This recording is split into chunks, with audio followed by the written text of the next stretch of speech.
It's the New York Mets meeting the Los Angeles Dodgers in the game brought to you by Rheingold Extra Dry.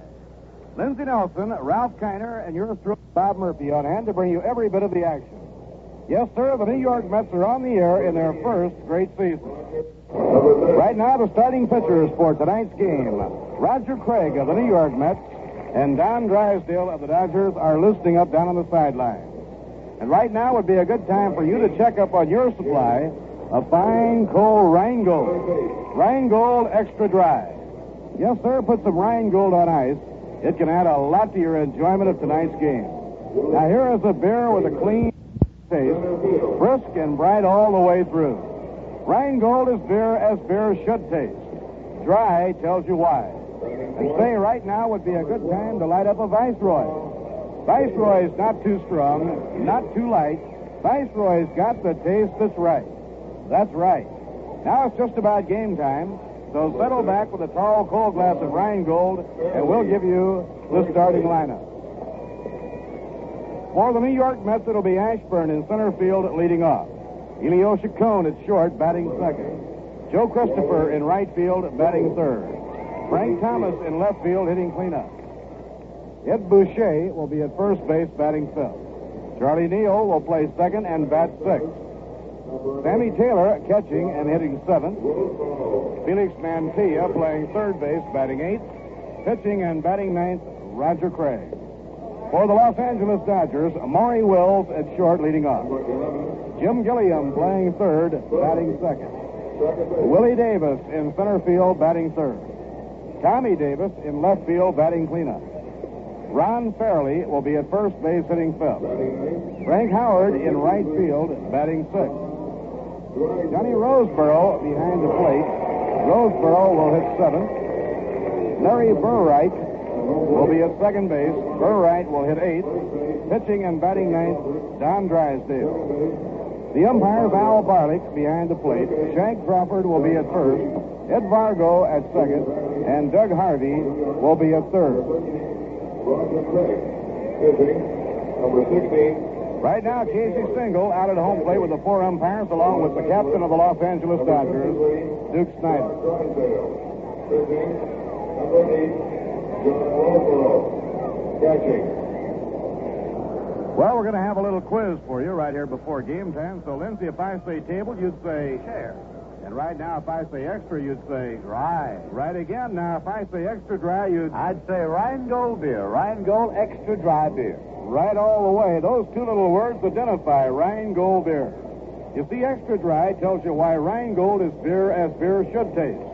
Why Rheingold is brisk and bright and clean clear through.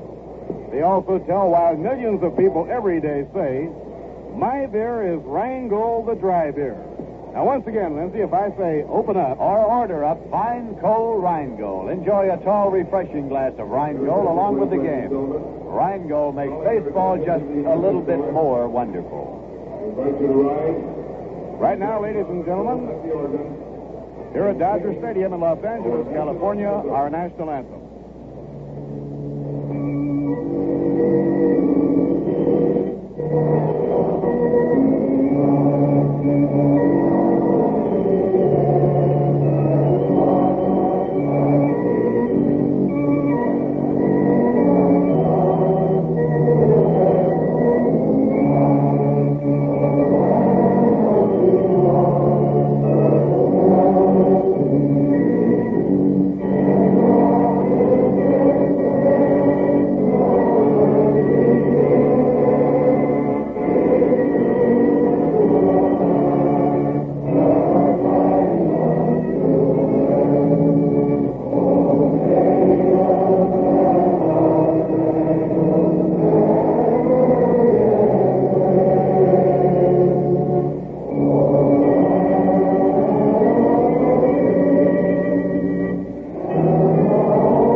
Just about set for action here at Dodger Stadium, a magnificent baseball plant if you have ever seen one. Casey Stengel talking for a moment with Al Barlick, and Casey in just a moment will be heading toward the dugout. This has been declared Casey bingo night, and many, many of Casey's wonderful friends from his town of Glendale, California, very close by, have been on hand tonight to pay tribute to Casey. Mrs. Stingle is here at tonight's ball game, and as you can well imagine, it is a happy return for Casey as he brings his New York Mets into the Dodger Stadium to tackle the Los Angeles Dodgers. This is the first of a three-game series. All three games will be night games. The broadcast time of all three will be 10:55 New York time. Following the three-game series here in Los Angeles, the New York Mets will have three games in San Francisco with a Saturday day game and a doubleheader on Sunday that will wind up the road trip. Right now, here are the Dodgers moving out to the field. The Dodgers have just swept a two-game series from the San Francisco Giants to take two king-size strides toward the top of the National League pennant race. And now moving out to the mound for the Los Angeles Dodgers will be hard-throwing Don Drysdale. The New York Mets are in the news today with the announcement that they have acquired a new left-hand pitcher. His name is Willard Hunter. He was in spring training with the Los Angeles Dodgers at Vero Beach and impressed manager Walter Alston to the extent that he stayed with the Dodgers until just before the cut-down date when he was sent to Omaha. For the last 2 years, he has led AAA in appearances as a left-hand relief pitcher, appearing in 70 games and 66 games the last 2 years. He's a 27-year-old southpaw from Reading, Pennsylvania, who stands 6'2" and weighs 180 pounds. And everyone you ask connected with the Los Angeles Dodgers has nothing but nice things to say about Willard Hunter, who will be joining the New York Mets on Friday. Right now, Richie Ashburn is moving up to step in and lead off against Don Drysdale in the opener of this three-game series. And, of course, the Dodgers will be coming into New York on Memorial Day for the doubleheader on May 30th. But right now, it's baseball here at Dodger Stadium on the West Coast. And all set to step in and describe every exciting play for you, here is Lindsey Nelson. Thanks very much, Bob Murphy. Richie Ashburn stepping into the batter's box now to face tall, lean, side-arming right-hander Don Drysdale, who has a record of 5 victories and 3 losses. And the first game ever between the New York Mets and the Los Angeles Dodgers. Here's the pitch. It swung on and fouled off down the third base line. As Solly Hemus coaching at third tonight for manager Casey Stingle's Mets. And Cookie Lamagello, as usual, is coaching around at first. Defensively, Ron Fairley is at first base. Larry Burright is at second. Maury Wills is at short, and Jim Gilliam is around at third. Tommy Davis in left. Willie Davis in center. Frank Howard in right. His pitch is outside for a ball. Manager Walter Alston made a switch in his lineup just after batting practice tonight. He had Wally Moon out in right field initially, and that was the lineup posted on the scoreboard and announced on the PA here, but the change was made to Frank Howard just after batting practice. Here's a pitch outside to Richie Ashburn. 2 balls and 1 strike. Ashburn now is batting .317 for the New York Mets. Was so successful in his pinch hitting appearances that manager Casey Stingle is tucking back into center field and is giving rookie center fielder Jim Hickman a rest. Swinging a foul ball coming back. It's out of play. So it's a 2-2 count with Elio Chacon in the on-deck circle for the New York Mets. Al Barlick, the umpire behind the plate. Shag Crawford at first, Ed Vargo at second, and Doug Harvey around at third. At Dodger Stadium in Los Angeles on Casey Stingle night. There were brief pre-game ceremonies on this occasion. Here's the 2-2 pitch. Swung on and popped down the third baseline. Going over his shortstop, Maury Wills, chasing it into foul territory, and he hauls it down for the out. Richie Ashburn popping it down the line back at third in foul territory, taken over there by shortstop Maury Wills. One away in shortstop, Elio Chacon is coming up.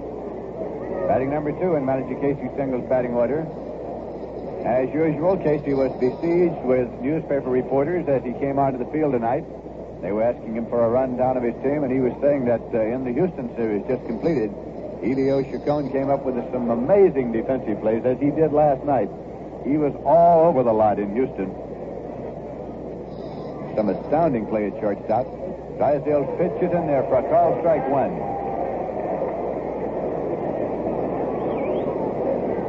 Tonight, Mayor Howard Peters of Glendale, along with Miss Glendale, presented Casey Stengel with a scroll before the start of the ball game here.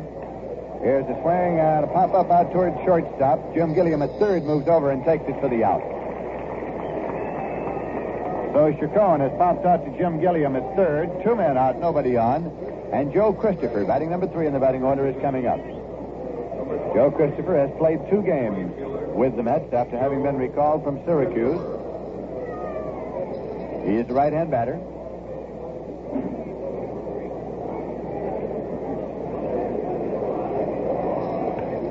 This one is fouled on back of first. Coming back is catcher John Roseboro, hoping for a play along with first baseman Ron Farrelly. There is no play. It's in the stands. So it's a strike 1 count to Joe Christopher, with Frank Thomas having moved into the on-deck circle for the New York Mets. The Mets insignia is inscribed there in plastic in the on-deck circle, and the Dodger insignia in the Dodgers on-deck circle.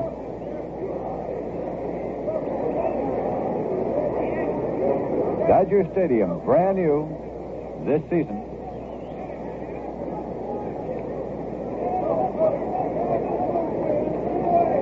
It's a strike 1 count to Christopher at the plate. Drysdale with the pitch. Swung on and fouled off for strike 2.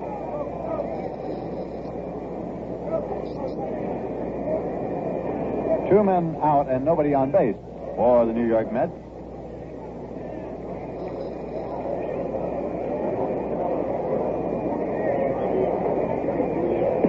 There's a pitch missing outside for a ball. 1-2 to Christopher. He steps back out of the batter's box.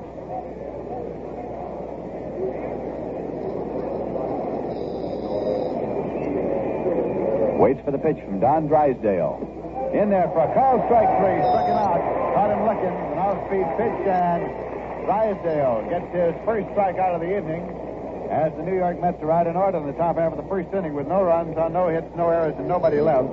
At the end of 1/2 inning of play in Los Angeles, California, the score is the New York Mets nothing and the Los Angeles Dodgers coming to bat. And Roger Craig is on the mound for the New York Mets. Made the trip in from Houston 1 day ahead in order to get a night's rest here in Los Angeles. Before working tonight, he has a season's record of 2 victories and 4 losses. Craig is making his 8th start and his 12th appearance this year.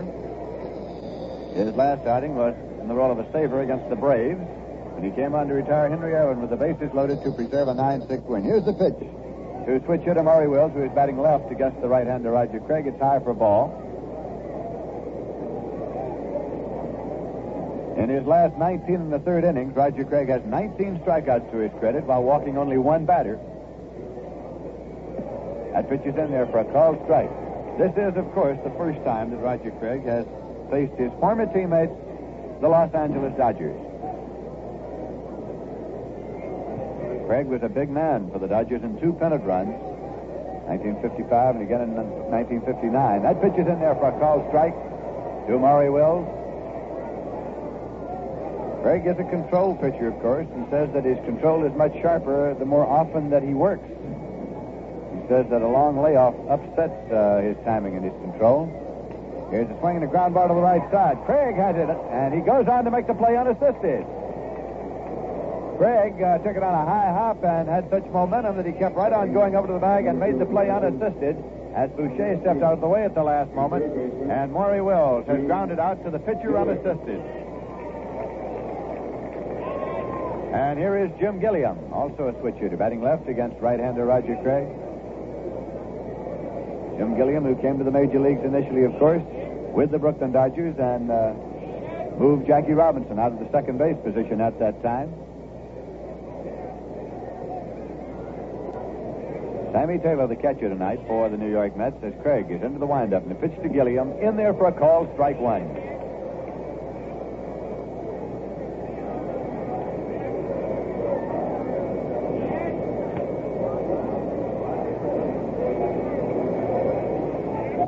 Gilliam swings the bat. On deck now, Willie Davis. Craig's pitch is low for a ball. 1-1. The Dodgers feel that they're on their way up, now 2.5 games out of first place, and they take on the Mets and the Philadelphia Phillies in their next 14 games. Pitch goes high for a ball. Dodgers play the Mets in this series, and then the Phils come in. Then the Dodgers come to New York to meet the Mets, and then they go on to Philadelphia. So they have 14 consecutive games against the Mets and Phils. 2 balls and 1 strike to count now to Jim Gilliam. Pitch is swung on a line down the left field line. It is a foul ball, chased over by Frank Thomas. Defensively tonight, the New York Mets have Ed Bouchee at first base, Charlie Neal at second, Elio Chacon at short, and Felix Mantilla at third. Frank Thomas is in left, Richie Ashburn is in center, and Joe Christopher is in right. Sammy Taylor the catcher, and Roger Craig the pitcher. 2-2 the count to Jim Gilliam.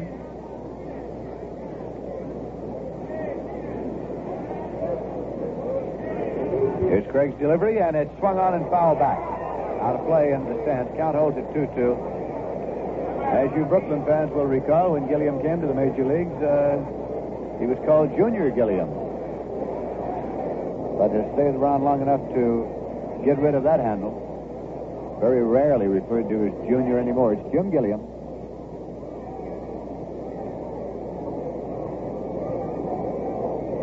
Craig's 2-2 pitch is high for a ball. It's out full now. 3-2 to Gilliam. There's a good eye up there.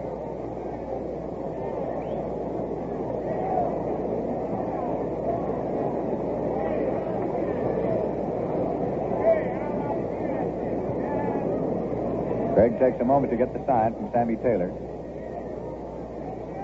Takes off 1. Now is set for the payoff pitch to Gilliam. It's on the way. And it's inside ball 4. He walked him. So Gilliam goes down to first for the base on balls off Roger Craig, and that brings up Willie Davis. Left-hand batter and a speedster.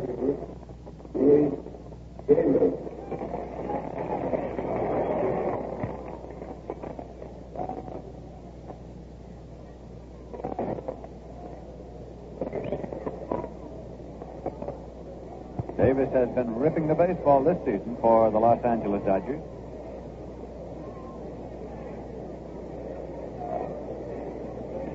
Pitch is high and away for a ball.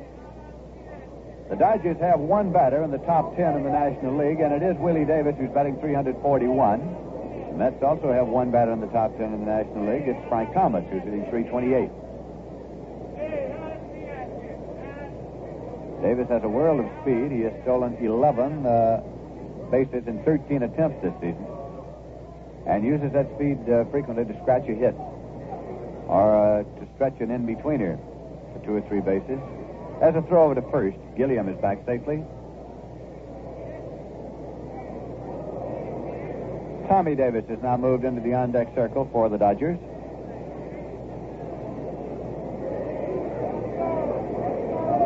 Throw over to first. He's back safely, but a close play there.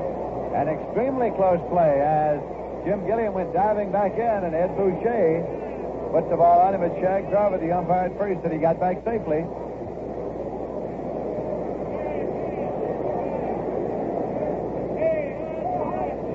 Time called on that first for a moment, as Bouchee and Jim Gilliam are getting straightened out. Ball 1 still the count to Willie Davis at the plate with 1 man out. Pitch is inside for a ball. 2-0.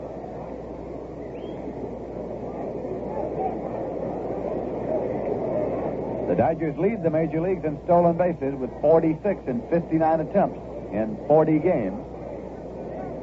They like to run. They have been successful in their last 14 attempted stolen bases, all on this homestand. Gilliam had 2 of those. He's on at first right now.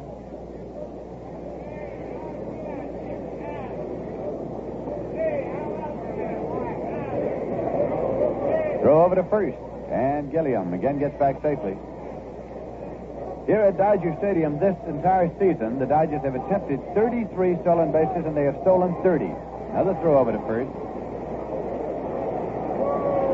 Count 2 balls and no strikes on Willie Davis. Here's pitch swung on and foul back onto the screen. It's 2-1.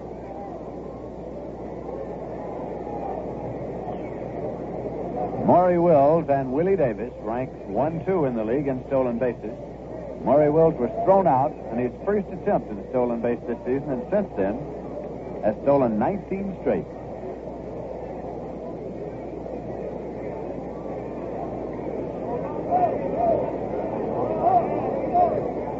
Here's the pitch swung on and grounded back to the front of the plate, taken by Taylor. Fires on to first base in time. That moves Gilliam to second.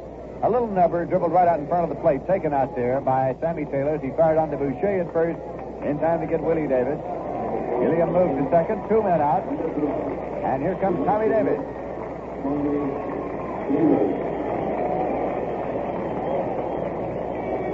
Tommy Davis has a .606 slugging percentage this season with 94 total bases and 155 times at bat. His runs batted in total of 40 is second best in the league, just behind Orlando Cepeda's 43.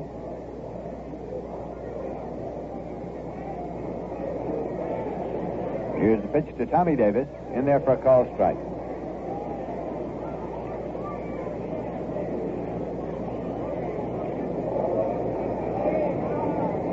Tommy Davis is Brooklyn born, of course. Big right-hand batter.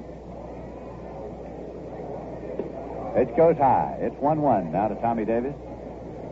He leads the Dodgers in home runs with 10. Frank Thomas, of course, leads the Mets in home runs with 11.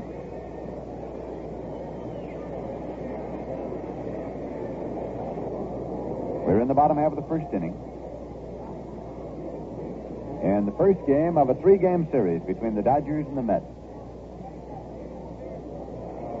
Craig is into the stretch. Gilliam leads at second. Here's the pitch swung on. It's a ground ball to short. Elio Chacon, one-handed, throws on the run in the dirt. Pulled out of there by Ed Bouchee in time for the out.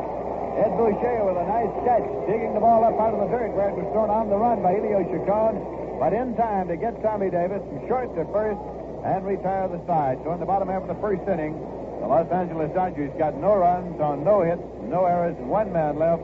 And at the end of 1 full inning of play, the score is the New York Mets nothing and the Los Angeles Dodgers nothing. And now to bring us up to date on scores of other games around the majors today and tonight, here is Bob Murphy.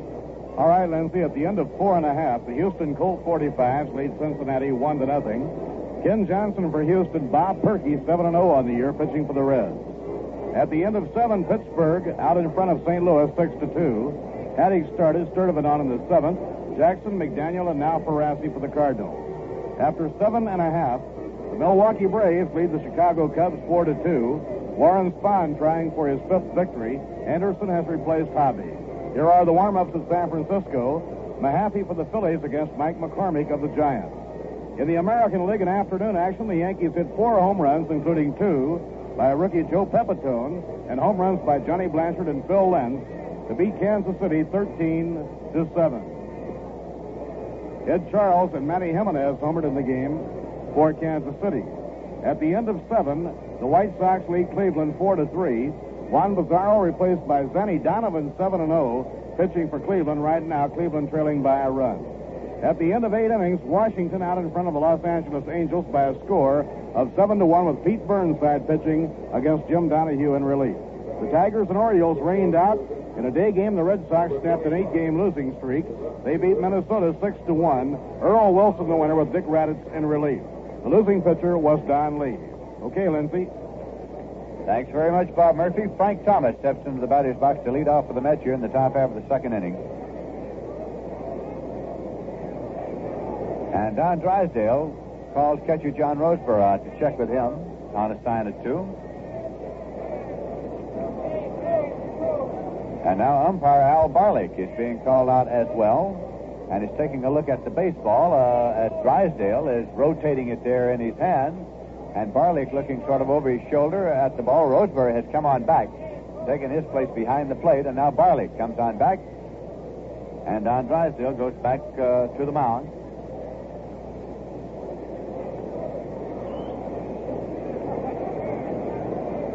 Over the last 3 seasons, Drysdale has fanned 670 batters.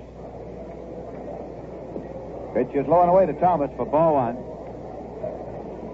1959 and 60, Drysdale had a 2-year record of 488 strikeouts. That's a modern major league record, National League record, for a 2-year span, and it broke to the old mark of Christy Masterson set in 1903 and 4. That pitch is in there for a called strike to Frank Thomas. So Don Drysdale is a man who can fire the baseball.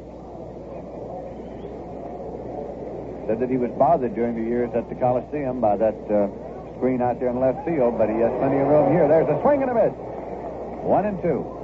330 feet right down to the foul pole at the left field corner, and also 330 to the foul pole in the right field corner. But it dips away sharply to 370. Then on out to 380 in straightaway left field, 390 in left center, 410 in straightaway center. Here's a swing and a fly ball going out to second base on the edge of the grass. Larry Burright, and he takes it for the out. Frank Thomas pops one to Burright. The right side of the bag at second, 1 away. And first baseman Ed Bouchee is coming up.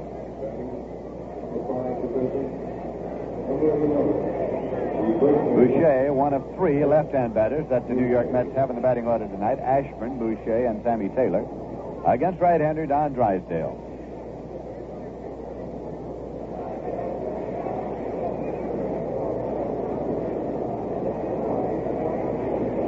Drysdale came up to the Brooklyn Dodgers in 1956. That first year he won 5 and lost 5, but the next year, 57, he won 17 games and lost only 9 for the Brooklyn Dodgers. The pitch to Boucher in there for a called strike.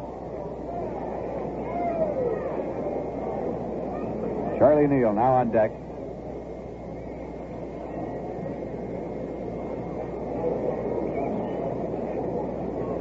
Drysdale's pitch swung in as a ground ball to the right side. Taken by Ron Fairley. He plays to Drysdale covering. He's out, and Drysdale slips down. And the call is safe, as apparently he missed the bag as he went by. Drysdale apparently missed the bag as he went by, and the call is safe on Boucher. It was a ground ball to the right side taken by Fairley. He started to play it to Drysdale, and just as he got to the bag, he slipped down, and the call is safe at first base. The throw there in time, but apparently he was not there because the call is safe and Boucher is out at first base. That will bring up Charlie Neal. Charlie Neal. 1 man out and a runner at first for the New York Mets. Pitch is in there for a called strike. It is an error on Drysdale. The scoring is error on Drysdale. Just now flashed on the play of Boucher's ground ball. An error on Drysdale. It's a tough official scorer's decision to make.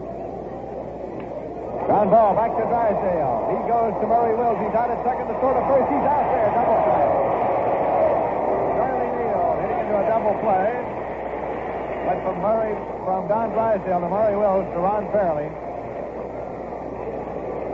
And the Mets are out in the top half of the second with no runs. On no hits, there was 1 error and nobody left.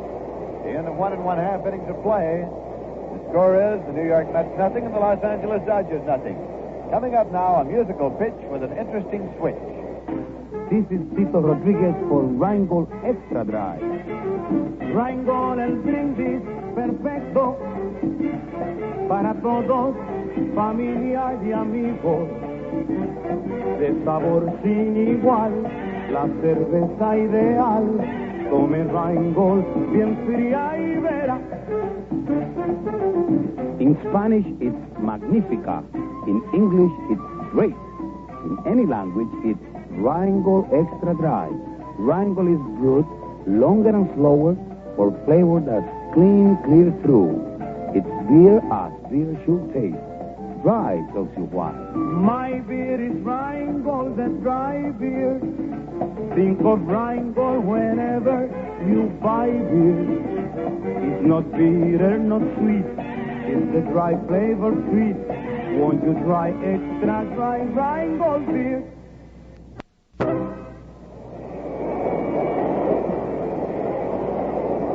We're going on to the bottom half of the second inning, and Ron Fairley, Frank Howard, and John Roseboro will be up for the Los Angeles Dodgers. The Dodgers, of course, will come into the Polo Grounds for a big holiday doubleheader with the Mets on Memorial Day. Brooklyn has not exactly deserted the Dodgers because Sandy Koufax, one of the very fine pitchers in baseball, was Brooklyn born. So was Tommy Davis, one of the Dodger outfield stars, and they'll be coming in with the Dodgers to New York on Memorial Day. Here is the pitch now to Fairley, and it's driven out in the left field for a base hit. Frank Thomas over up with it, relays it back into Elio Chacon, and turning and holding it first is Ron Fairley. Hanging out the first base hit of the ballgame, right out over the head of Elio Chacon and dipping into left field. So now the Dodgers have a runner at first, and Frank Howard, fabulous Frank Howard, coming up. He came to the major leagues, of course, with a tremendous reputation for distance clouding.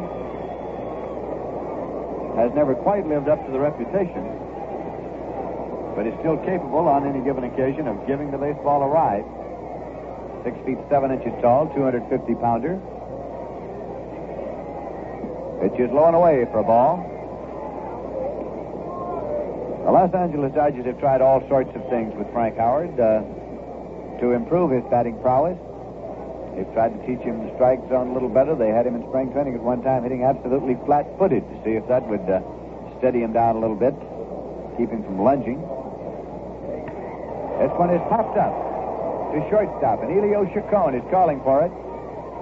He makes the catch for the out, barely holding it first. One away, and catcher John Roseboro is coming up now.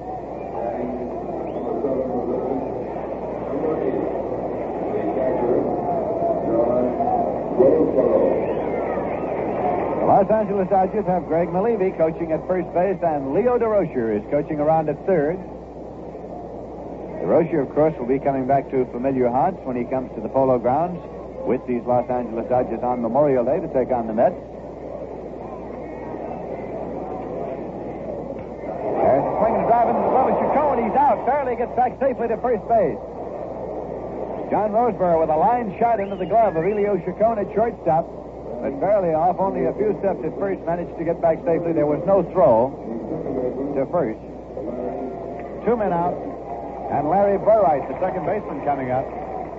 He's getting a hand, and well, he should, for the way that he's been ripping the baseball since he was inserted in there at second base.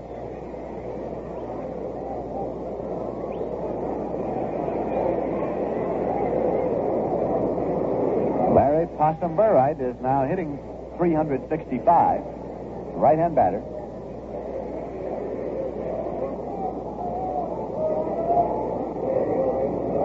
At first base, Fairley leads. Here's a pitch. It's in there for a called strike one. Roger Craig on the mound tonight for the New York Mets.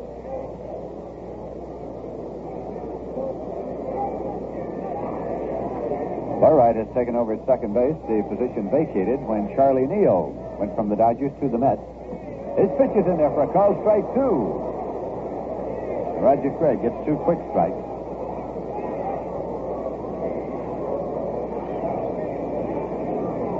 This is Casey Stengel night here at Dodger Stadium with quite a delegation on hand from Glendale. Craig stepped off the rubber and Fairley went back to first base. Now he takes a short lead as again Craig is up and into the stretch position. Pitch swung on and popped up to the right side. Coming in is right fielder Joe Christopher. He's underneath waiting, and Christopher takes it for the out. So Burright has flied out to Christopher in short right field. In the bottom half of the second, the Los Angeles Dodgers got no runs on 1 hit, no errors, and 1 left. And at the end of 2 full innings of play in Los Angeles, California, the score is the New York Mets nothing and the Los Angeles Dodgers nothing.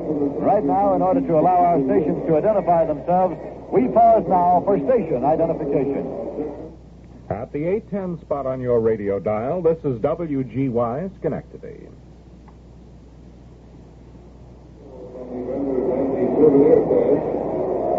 This is Lindsey Nelson with Bob Murphy and Ralph Kiner here at Dodger Stadium in Los Angeles. We'd like to remind you that on July 14th, there's going to be quite a day at the Polo Grounds in New York, an all-star cast for the Old Timers game. Players of the old New York Giants and the Brooklyn Dodgers who participated in that dramatic pennant playoff of 1951 are being invited. And the first two acceptances are in. They are from two of the players who were, of course, most vitally involved. Bobby Thompson, whose 3-run homer in the 9th inning of the 3rd playoff game won the pennant for the Giants, and Ralph Bryka of the Dodgers, who was the pitcher that Thompson hit the ball off. Of course, the Mets will be playing the Dodgers that day, and Leo DeRocher will be there with the Dodgers. He was the manager of the Giants in that playoff series. Duke Snyder, the captain of the Dodgers, will be on hand. Of course, he was with the Dodgers, opposing DeRocher's team at the time. So for all you baseball fans in New York, mark it on your calendar, Old Timers Day, July 14th. Right now, as we go to the top half of the 3rd inning, coming in here, Bob Murphy. Thank you, Lindsay. It will be Sammy Taylor leading off against Don Drysdale. Sammy's bat came to life in the Houston series, which was a well-pitched and a low-scoring series. He had 4 for 7 in the series. Now Drysdale into his windup pitches. Blazing fastball taken high. 1 ball, no strikes. Felix Mantilla out in the on-deck circle, and then Roger Craig. Willie Davis, the center fielder, shaded a bit toward left center against Taylor, a left-hand hitter. Here's the pitch. Whacked foul back toward the crowd. This will be out of play.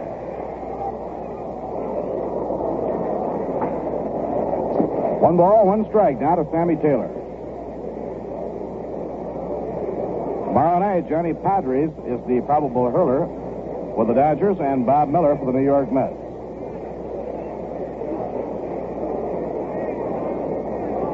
Now Johnny Roseboro setting up the target. In comes the pitch, a grounder off the leg of Drysdale, picked up by Wills, thrown to first in time, getting Sammy Taylor.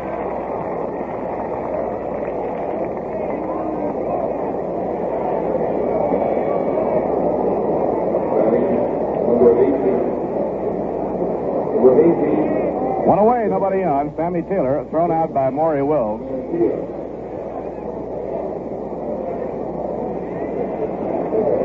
Now Felix Mantilla hitting. Checks the swing and accidentally fouls the ball into the dirt. 1 strike count. Drysdale will get an assist on Sammy Taylor. The ball went off his leg and out toward shortstop, where Maury Wills came up with it in time to get Taylor. 3/4 arm fastball hit on the ground down the first baseline, foul. Grabbed by first baseman Ron Fairley, and the count now on Mantilla is 2 strikes. Felix still over the 300 mark, hitting at 305.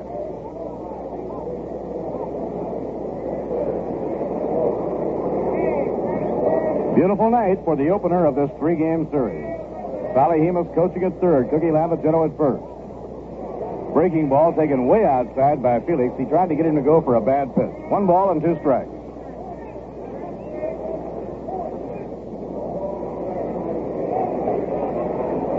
In comes the pitch to Mantilla, and is fouled back toward the crowd. This will be out of play.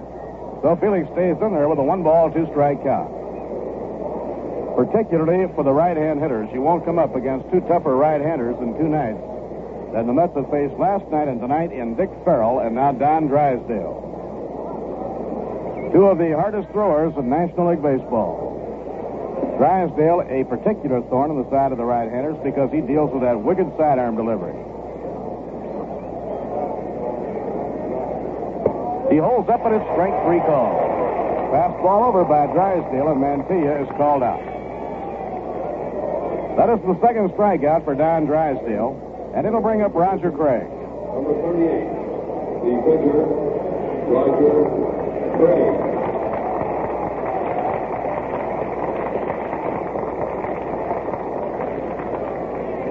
Roger getting a hand as he comes out to hit. Roger was very popular on the Dodger Ball Club, and quite a reunion for Roger Craig as well as Gil Hodges and Charlie Neal, to come back in here in the meeting on the West Coast against the Dodgers. Of course, of all the Dodger players, none more popular, more respected than Gil Hodges. 1 ball, no strikes to Roger Craig.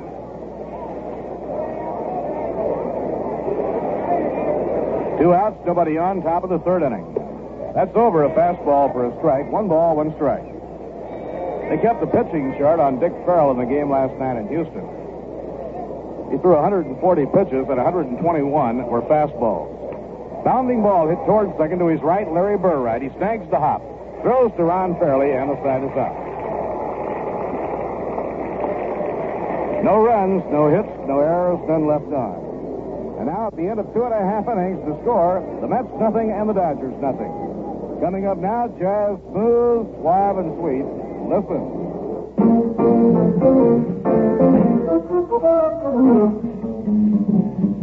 My beer is Rheingold, the dry beer. Think of Rheingold whenever you buy beer. It's not bitter, not sweet, it's a dry flavor treat. Won't you try extra dry Rheingold beer? Won't you try extra dry Rheingold beer? Like the song says, people everywhere sing out, my beer is Rheingold the dry beer. And dry tells you why.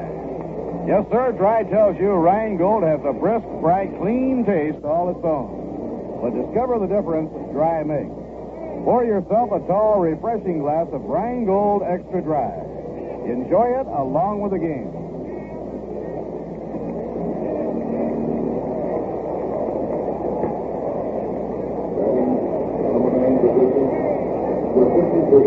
Now, Don Drysdale will be first up against Roger Craig in the last half of the third inning.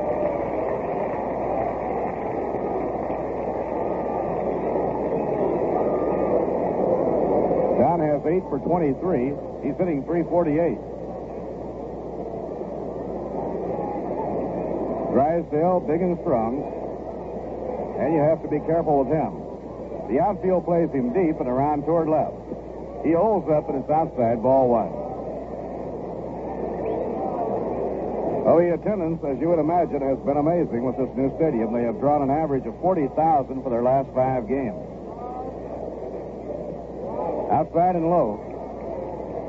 Craig going behind on Drysdale now, 2-0, and so Drysdale gets out of there to get the sign from Leo DeRocher.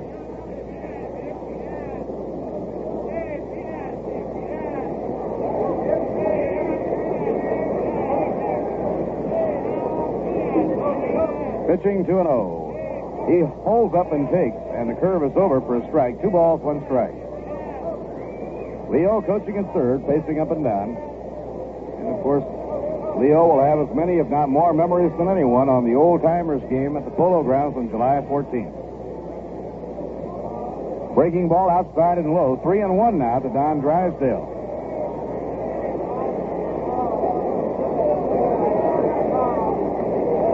Dodger pitching held the San Francisco Giants to 2 runs in the 2-game series concluded last night. 3-1 delivery. Slow grounder, capped foul off to the left. No play, and it's 3-2. First few outings this year, Rogers' control was not what it normally is. He had his problems. But he has more than had it straightened out for well over 2 weeks and has been pitching excellent. Rogers' control was not what it normally is. He had his problems. But he has more than had it straightened out for well over 2 weeks and has been pitching excellent.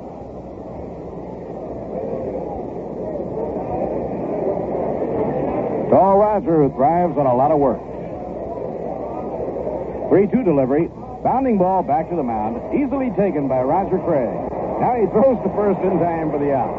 He made Drysdale run that one out. The crowd got quite a kick out of it. Roger just stood there and held the ball.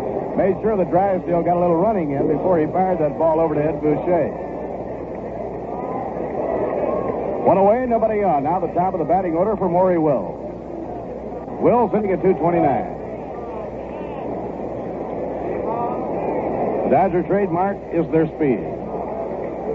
When they talk about pitching to the Dodgers, they always say, whatever you do, don't walk them. Now Mantilla comes in close at third. Craig out of his land pitches. He runs up as if to bunt, then takes it, and it's over. Strike 1 call.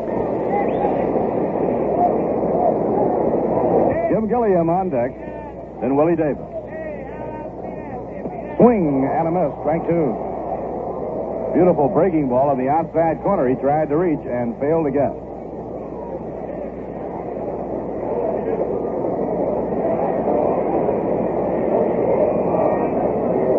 Now Maury Wills cocks the bat. The pitch by Craig. A line drive into center field for a base hit. Richie Ashburn up with it, takes it back into Elio Chacon. Maury Wills is on. He hit a two-strike pitch on a line into center field. That brings up Jim Gilliam, batting at 268. Maury Wills, National League's #1 base stealer, now on first. He'll be watching especially careful at this point. In comes the pitch, outside and low, ball 1.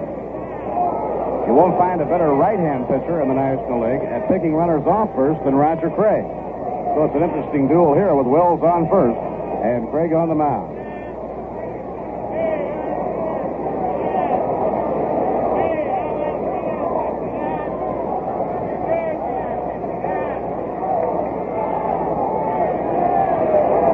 Now Maury Wills leading off first. And a throw to first by Roger. He didn't fire that one over there. He just turned and kind of lobbed it to Ed Bouchee.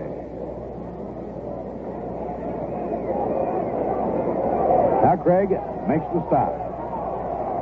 Throws to first. Safe on a close one. That's the second time in the game Craig just about has had a man picked off. He made a quick move. He came to that full stop and then just suddenly whirled and really fired it over to Ed Bouchee. 1 ball, no strikes to Jim Gilliam. A throw to first, and he dives back, tagging the bag with his hand once again.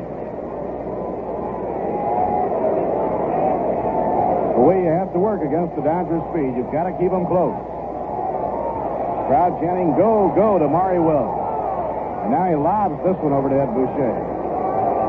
Wills has been successful 18 straight times in stealing. He's stolen 19 already this year to lead the National League. He's been thrown out only once. Throw to first. Oh, he's safe on a close one. Second time Roger Craig kicks that leg high in the air. He really thought he had him. That's the second time Craig has come just as close as you can come and not pick him off. Roger kicked that dirt in disgust. He thought he had him. Now the crowd yelling, "Go, go," as Wills leads off the pitch.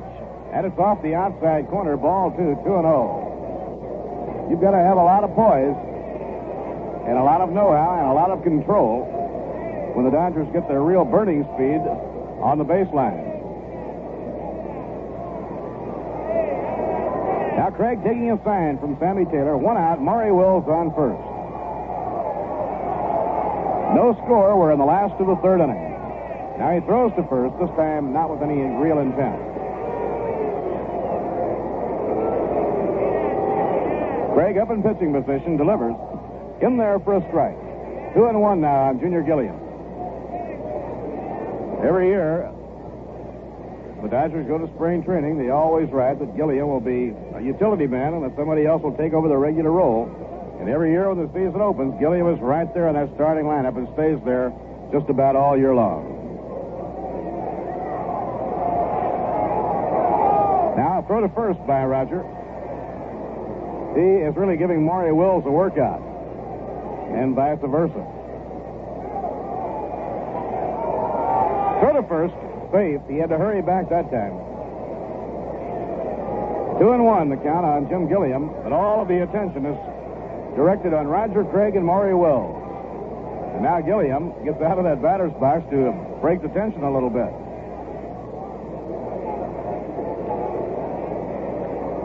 No score in the last half of the third inning. The pitch on the way. Just missed the outside corner, and now Craig is behind on the hitter. 3 balls and a strike. Willie Davis waiting on deck with Tommy Davis to follow.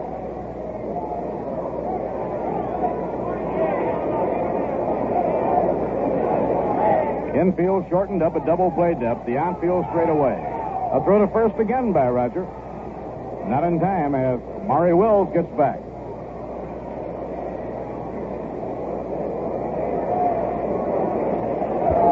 Count 3-1. And a throw to first again. Once again, Maury Wills scampers back. Roger now has thrown over there about 6 times. There he goes, but time had been called.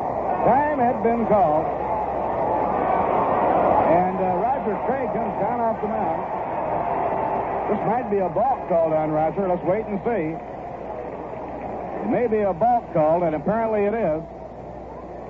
Called by the plate umpire, Al Barlick, and Craig came storming down off the mound. Roger didn't like the call at all. It was a 3-1 delivery, and Al Barlick called a balk on Roger Craig. I believe he called it on him for failing to come to a full stop before pitching to Jim Gilliam. He's going to make that full 1 second stop. And so Maury Wills is on second on the ball. 3-1 the count on Jim Gilliam. Pickoff play at second, no throw is made. Elio Chacon dashing in, but when Roger Craig realized that Maury was back there, he didn't bother to throw.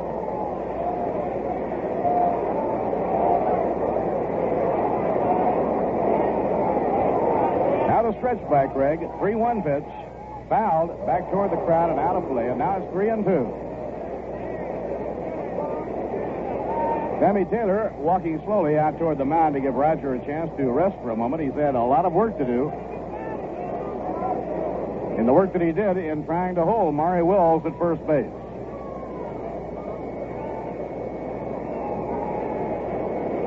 The umpires have a job on their hands to watch the pitchers closely against a running ball club because the pitchers like to change everything around so the runners can't read them. Count 3-2. Here's the pitch. And it's a drive in the air to left center field. After it is Ashburn. He dives, can't get it. It's off his glove. On his way to second base is Gilliam. The throw, the slide, safe at second, and the run is in.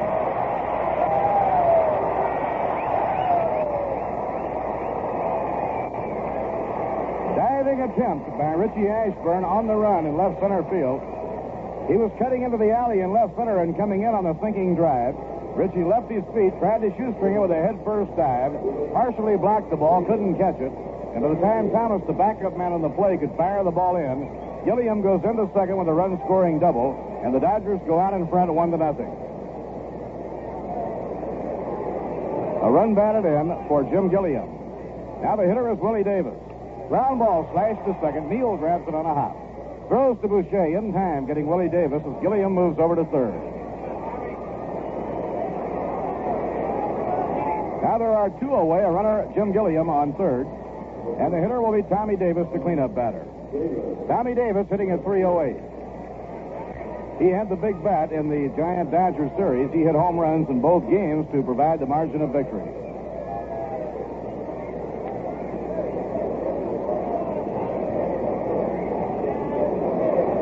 That's with the infield back. Gilliam on third, 2 men down. Last half of the third, Dodgers 1, Mets nothing. The outfield deep and swung around toward left. Breaking ball over, caught the outside corner, bending away from Tommy Davis, strike 1.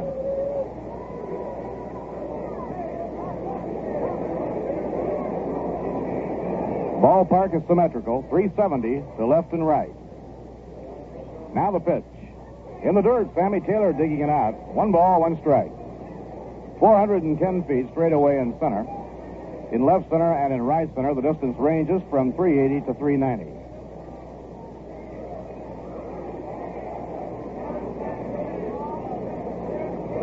Breeze, not very strong. Blowing out in favor of the hitters. Craig with a 1-1 count, winds and pitches. Outside and low, it's ball 2. 2-1 now on Tommy Davis.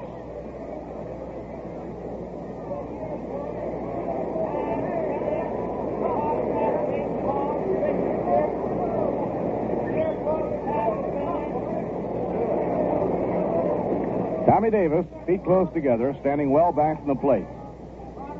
Elio Chacon plays him over toward the hole at short. Mantilla guards the line. A pop-up out behind the mound toward second. Elio Chacon gliding over. And near second, Elio makes the catch for the out, and the side is retired. For the Dodgers, in their half of the third, they get 1 run on 2 hits.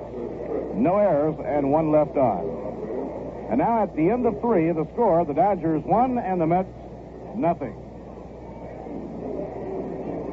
Memorial Day, May 30th, the opening of the exciting homestand for the New York Mets.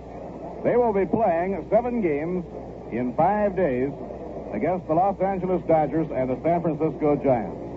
Memorial Day, always one of the biggest days across the land. We're looking forward to a big crowd as the Dodgers come in for that Memorial Day doubleheader. It'll be a night game with the Dodgers on Thursday night, May 31st. Then the Giants will be coming in with Willie Mays and Alvin Dark and all the gang for a night game on Friday night, June 1, a big doubleheader on Saturday, June 2nd, and a day game on Sunday the 3rd. Tickets are on sale, not only for the homestand that opens on Memorial Day, but for all of the games at the Polo Grounds. At the advanced ticket window on 8th Avenue at the Polo Grounds, Grand Central Station at the 42nd and Vanderbilt ramp, and the Long Island waiting room in the Penn Station. So we hope you're making your plans now to see Willie Mays, Orlando Cepeda, and all of the Giants as they come in, as well as the Dodgers when they come in on Memorial Day. You know, lots of fans are switching to the Mets, and lots of fans are switching to Viceroys for the taste that's right.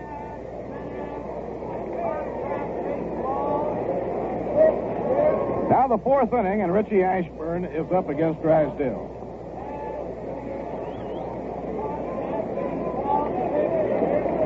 Big Don out of his windup deals a darter that's inside of the knees. 1 ball, no strikes. Richie 0 for 1, fouled out to short his first time up.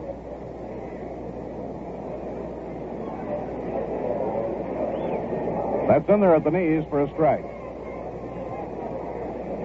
Richie now needs 32 base hits to reach that coveted 2,500 mark. Drysdale deals a line drive hit down the left field line. Will it stay fair? It does. It's a base hit. It gets by the left fielder, Tommy Davis. Richie's on his way to second. He's around second, digging for third. Willie Davis backs up, pegs the ball in. A 3-base hit for Richie Ashburn.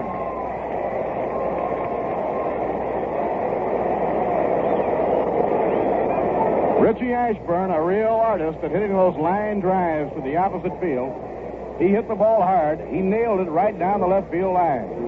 Tommy Davis elected to gamble. Instead of going back, he came across and tried to grab the ball on the run near the line. It got by him, then rolled with the curve of the grandstand and had to be backed up in left center field by Willie Davis. And now Richie Ashburn is on third. Nobody out in the top of the fourth inning. Dodgers ready to concede a run. They play the infield back, and Elio Chacon steps in. Only Gilliam at third is in. He's even with the bag wide of the line. He bunts it, and it's foul off to the right, no play. That wasn't a suicide squeeze. Richie was coming down with a lead, but holding up to be sure.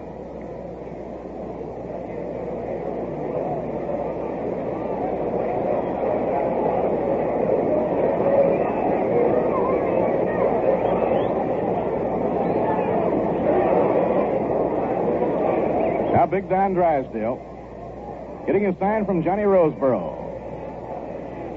Elio Chacon waiting. Inside and high, he had to wiggle and get out of the way in a hurry.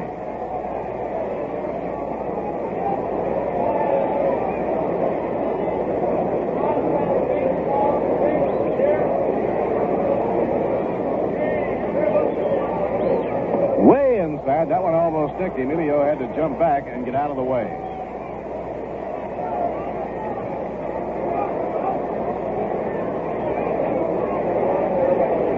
Count 2-1 now on Elio Chacon. Drysdale eyes the lead runner Ashburn at third, now winds and pitches. A broken bat pop-up toward the mound. Who's going to get it? Roseboro makes the catch and almost climbs up on Don Drysdale's knee. Ball wasn't high in the air, and Drysdale thought he might have to take it, so he came down off the hill after it. And Roseboro got to it. Drysdale, the type of pitcher that can really overpower you at times. One away, Ashburn on third, Joe Christopher the batter. It's all over tonight in St. Louis. The Pittsburgh Pirates cooled off the St. Louis Cardinals on the pitching of Harvey Haddix to win 6-3. Larry Jackson, the loser. Ken Boyer hit the game's only home run. Now the Dodgers bring the infield into within about 3 strides of the edge of the grass where they could make a play at the plate. The windup pitched by Drysdale. A line smash through the box. A base hit for Christopher. That ties the game. Richie spikes the plate coming in. Joe Christopher ties up the game with a smash through the box into center field to get his first RBI.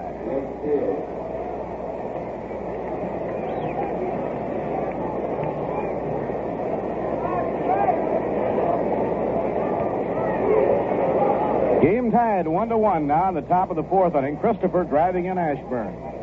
The hitter is Frank Thomas. Frank hitting at .326 to rank among the top 10. A throw to first, not in time, but Christopher had to plunge headlong to the bag.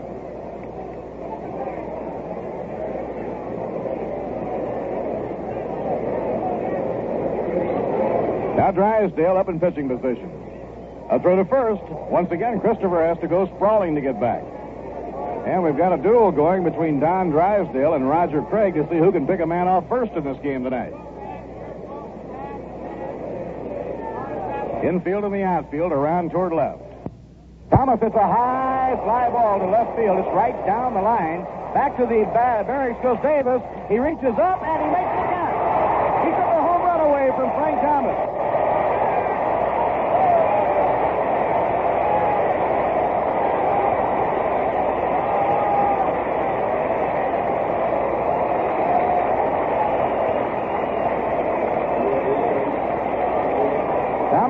Took a home run away from Frank Thomas. He went right up against the field box railing. He draped himself over the railing and took the ball out of the seats with a one-handed grab. And he takes a two-run homer away from Thomas on a fine play. Ed Bouchee, the batter. Throw to first, not in time. Right down the line to the foul pole is 330 feet. But it's a curve at that point and very drastically fades away to a quick 370. But it was right down the line, and right at the foul pole, he leaned over the railing and took it out of the seats.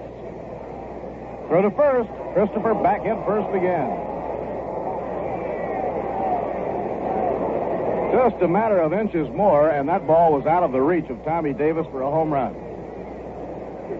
He was back as far as he could go. He reached as high as he could.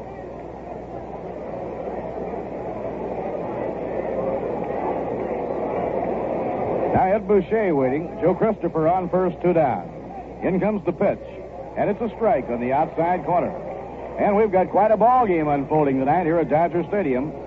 Los Angeles went out in front 1-0 in the last of the third inning. The Mets have come right back to tie it up in the top of the fourth.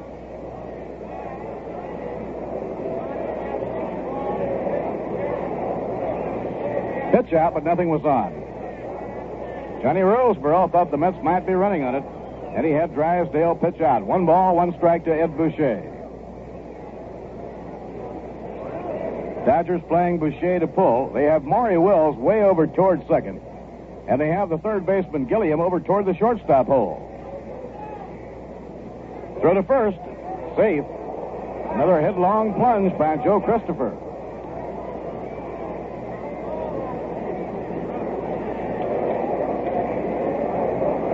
Now Drysdale makes the stop. Here's the pitch. There goes Christopher. Pitch outside. The peg to second. The slide. Out at second base. Maury Wills putting the tag on Joe Christopher, and on a very close play at second, he is thrown out by Johnny Roseboro. So the Mets are out in their half of the fourth inning, an exciting top half of the fourth. 1 run, 2 hits, no errors, none left on. And now at the end of 3.5 to score, the Mets won and the Dodgers won. And now a word from Viceroy Cigarettes. I was at the races and the track was fast and the horse's eye back ran dead last. I couldn't believe it, but the gal next to me had just finished picking 3 out of 3. It was plain to see I could use some advice. So I offered her a smoke, just to break the ice. She said, I only smoke filters, but some are so mild you can hardly taste them. And I just smiled. I said, Viceroy tastes the way you'd like a filter cigarette to taste. Not too strong, not too light. Viceroy's got the taste that's right. That's right. That's right. That's right. Now when I go to the track, I win, because I bring along my next of kin. Ah, that's right. So I want you to know, and I'll take all bets, if you smoke all 7 filter cigarettes, you'll find some too strong, Some too light. but Viceroy's got The taste that's right. That's right. That's right. That's right. Well, we've got a little sing-along going on here at Dodger Stadium right now. All the fans joining in while the teams are changing sides. And now Ron Fairley steps in against Roger Craig. Pitch in there for a call strike. Fairley lined a base hit to the opposite field his first time up. Fairley hitting at 250. They play him as a pull hitter, swung around to right. Line smashed into right center, a base hit beyond the reach of Charlie Neal. Christopher up with the ball in right field, whips it back in, now to Neal. That gives Ron Fairley 2 for 2. Fairley had a big year with the Dodgers last season. Now here's Frank Howard, the right fielder. Howard hitting at 242. Hit an infield pop fly caught by Elio Chacon his first time up. For the Dodgers, the single by Fairley is their fourth hit. Pitch by Craig. Ground ball hit toward the hole, into left field, beyond the reach of Elio Chacon. And the Dodgers have runners on first and second. Hard ground ball. Had Elio been able to reach it, he would have had a good shot at 2. But the ball was hit too hard and went into left.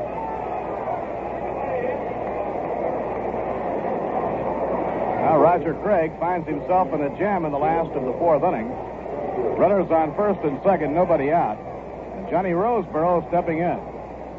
Roseboro hit a hard line drive that was caught by Chacon his first time up. Roseboro hitting at 278. Now Roger Craig looking in to take his sign from Taylor. Here's the pitch on the way, and it's a strike.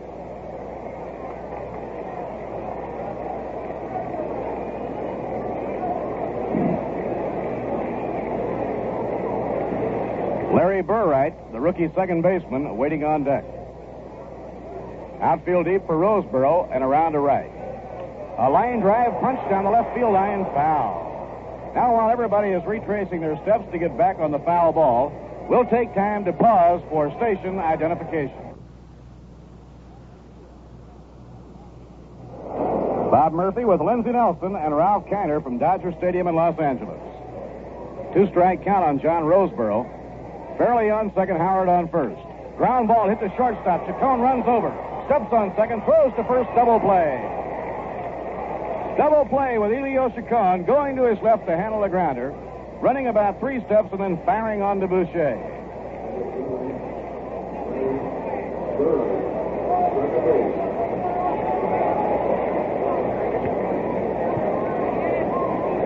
Ron Fairley moving over to third.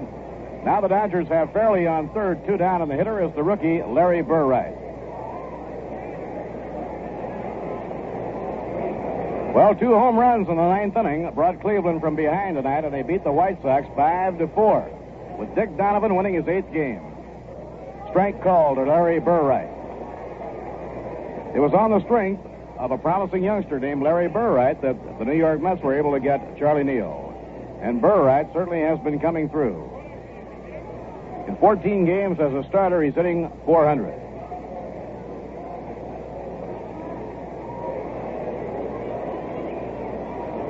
Larry Burright, right-hand batter, waiting. The pitch by Craig. He holds up on the swing. It's in the dirt. 1 ball and 1 strike. That Cleveland game is all over. 2 home runs in the 9th by Al Luplow and by Chuck Asijit, who's having a fabulous year. And the Indians beat the White Sox 5-4. Donovan winning his 8th without a setback. Red Allen relieved in the 9th. The loser, Dom Sanny, who relieved the starter, Juan Pizarro. In a day game, the Yankees beat Kansas City 13-7. Joe Pepitone hit 2 home runs. Phil Linz hit 1, and Johnny Blanchard hit 1. Clevenger was the winner, and Diego Segui was the loser. Just off the outside corner.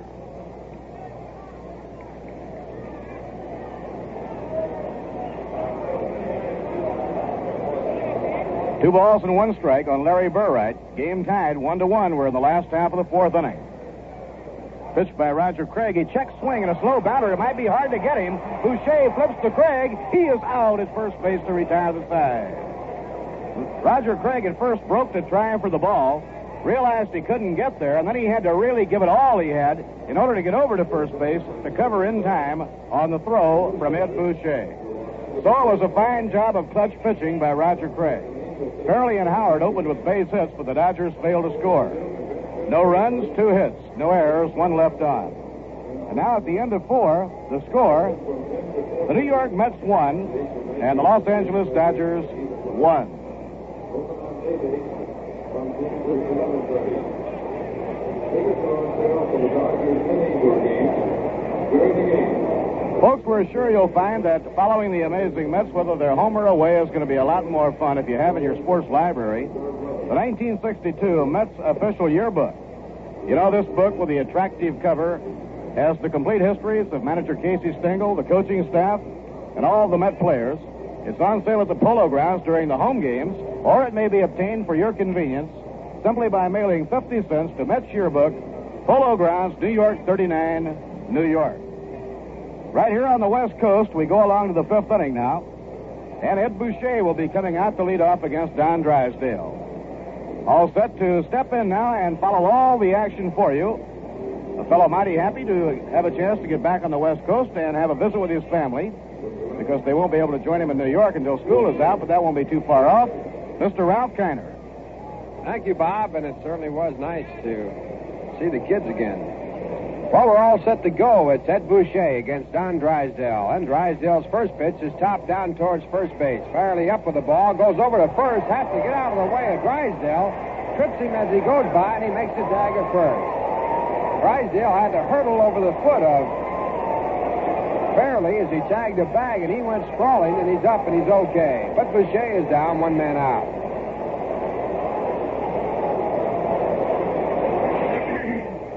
That's the second time that Drysdale's had trouble at first base. The first time he came over to cover, he missed the bag and fell down.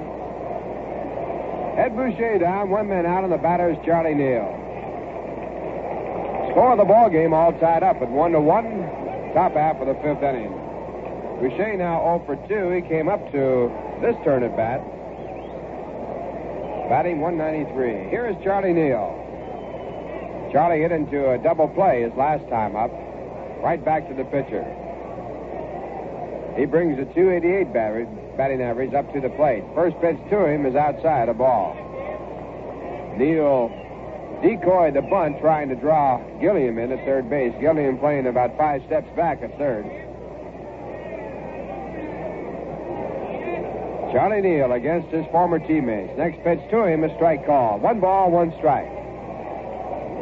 Dodgers went out in front in the third inning when they scored their only run of the ball game. That came on a base hit by Wills, a balk, and a double by Jim Gilliam. Next pitch to Neal is inside tight, ball 2. 2 balls, 1 strike. Then the Mets came back to tie it up in the top of the fourth on a triple by Richie Ashburn and a single through the middle by Joe Christopher. That was Christopher's first run batted in the season. Now the big right-hander back to Charlie Neal. A big swing and a miss. Strike 2. 2 balls and 2 strikes. 1 out.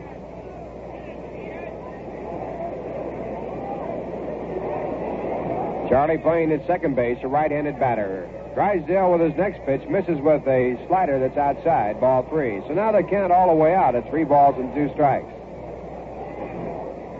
The on-deck batter is Sammy Taylor.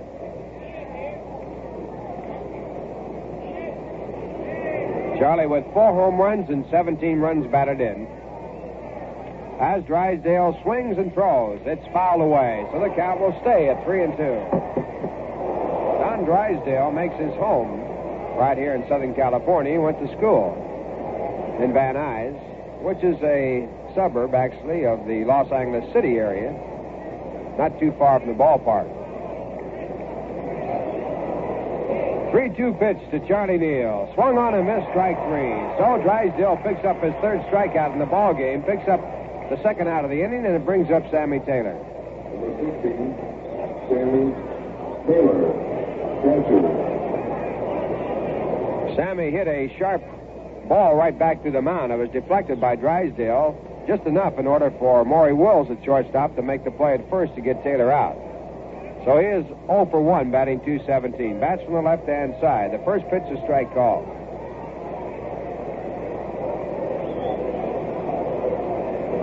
Drysdale, when he went to high school, was not anywhere near the size he is now. He grew all of a sudden after he got out. Next pitch is fouled back in the screen. Strike 2.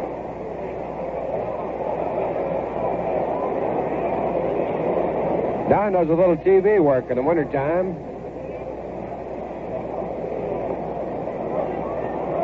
Several of the Dodger players work in the movies as bit players and also on television. There's the next pitch to Taylor. Again, fouled straight back. So the count a hold at 0-2. There is no netting at all above the screen area right straight back of home plate, so everything that comes over the top of the screen, the backstop, goes into the stands.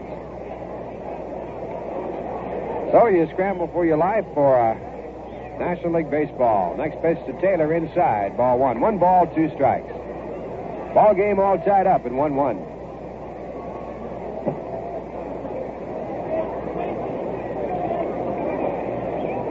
Now the big right-hander to Sammy Taylor outside. Ball 2. 2 balls and 2 strikes.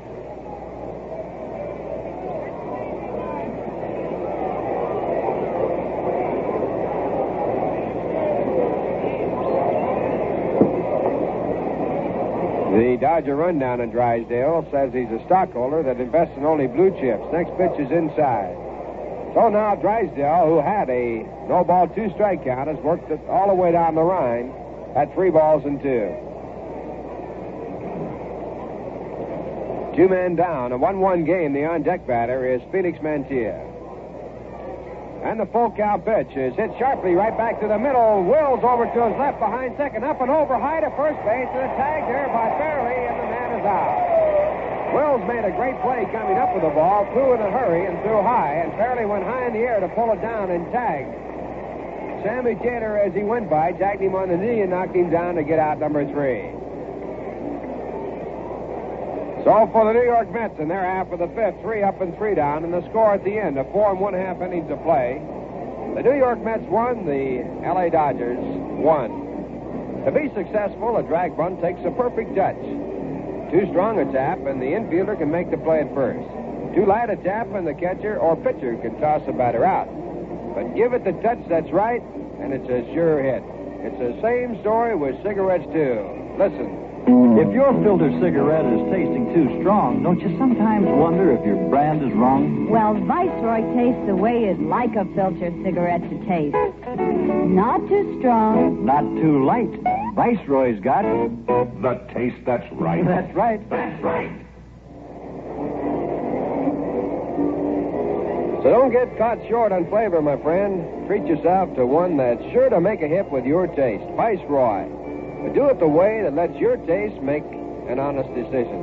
Smoke all 7 leading filter cigarettes, and I'll bet you'll find some taste too strong, some too light.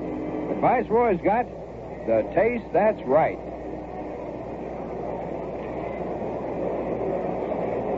And right now we're moving to the bottom half of the 5th inning in a ball game that shows the New York Mets with 1 run on 2 hits, the L.A. Dodgers with 1 run on 5. And coming up to bat for the Dodgers in their half will be Don Drysdale leading off. He'll be followed by Maury Wills and Jim Gilliam. Drysdale hit right back to the pitcher his only time up in the ball game. He's batting .333 for the year. Right-handed batter, and Roger Craig's first pitch is popped up high in the air on the first base side. Coming into foul territory, Ed Bouchee. And he drops the ball.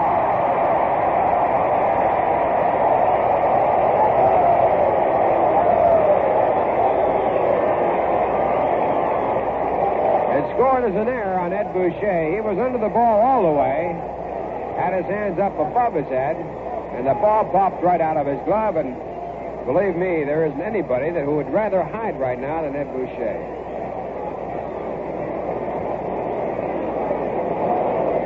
That gives Drysdale a life, and the count now is 0-1. Craig back to the plate, a curveball breaking over, strike 2 call. Roger Craig, through 4 innings, has given up 1 run on 5 hits. He struck out no one, walked 1. Next pitch, a fast slider just too low. Ball 1. 1 ball, 2 strikes.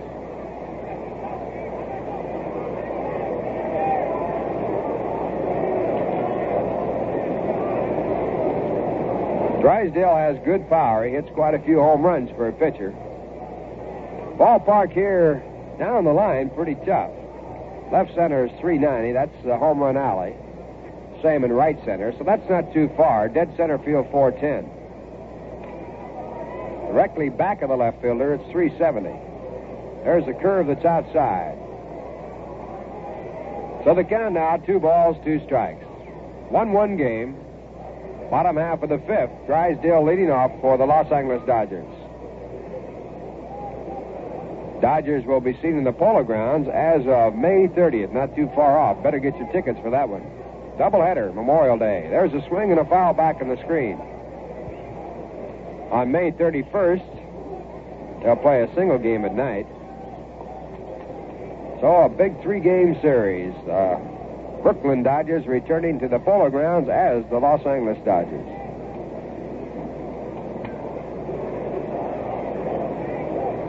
Two balls and 2 strikes as Roger Craig comes back to Drysdale 2 low. So the count now goes full 3-2. The on-deck batter, Maury Wills. Maury was involved in the only run of the ball game for the Los Angeles Dodgers. He was driven in by Jim Gilliam. 3-2 pitch to Drysdale, hit sharply to Mantilla. He takes it on the first bounce, lobs over to first base to Bouchee, and Drysdale is out for the first out here in the bottom of the 5th. So the error by Bouchee erased by Felix Mantilla. No damage done, and the batter coming on now is Maury Wills.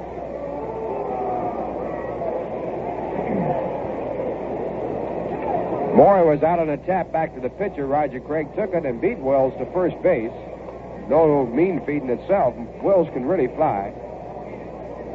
Then he singled to left center field. Took second on a balk when Roger Craig bulldogged him for about 8 times at first base. And scored on Gilliam's double. He's a left-handed batter against a right-handed pitcher. Switch hitter, Maury Wills. And he takes the first pitch and hits it foul to the left side for strike 1. Wills batting .233, 1 for 2 tonight. He has stolen 19 bases in a row so far this year. Been thrown out once. That was his first attempt. This fellow learned how to hit left-handed all of a sudden. Pitch to him is low, ball 1. 1 ball, 1 strike. He converted when he was in AAA baseball to a switch hitter. Up till that time, he'd batted right-handed all his life. He wanted to take advantage of his enormous speed. Craig back to Wills, low, ball 2. 2 balls and 1 strike.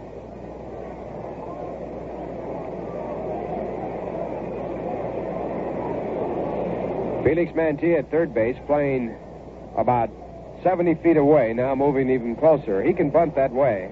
Infield shortened up against the speed. There's a sharp ground ball to Elio Chacon. He takes it off the grass, throws the first base in time for out number 2. That ball was well hit, but Chacon took it just to his left. So 2 up and 2 down, and Jim Gilliam steps in. Jim has walked, and he has doubled to left center. Richie Ashburn almost made a great shoestring catch on the ball. That double scored the only run of the game for the Dodgers. Mets also have one. It's a 1-1 game. Gilliam batting .271, left-handed batter. Next pitch to him is a strike call. Gilliam, too, is a switch hitter.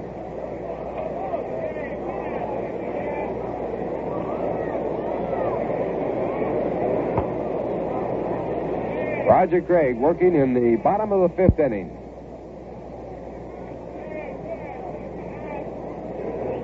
And back to Gilliam, a hard ground ball to Neal's right. He can't get it. He goes on through into center field. Gilliam rounds and holds there as the throw comes in from Joe Christopher, who moved over to pick up the ground ball. So Gilliam now a perfect night, 2 for 2. That's hit number 6 off Roger Craig, and it brings up Willie Davis.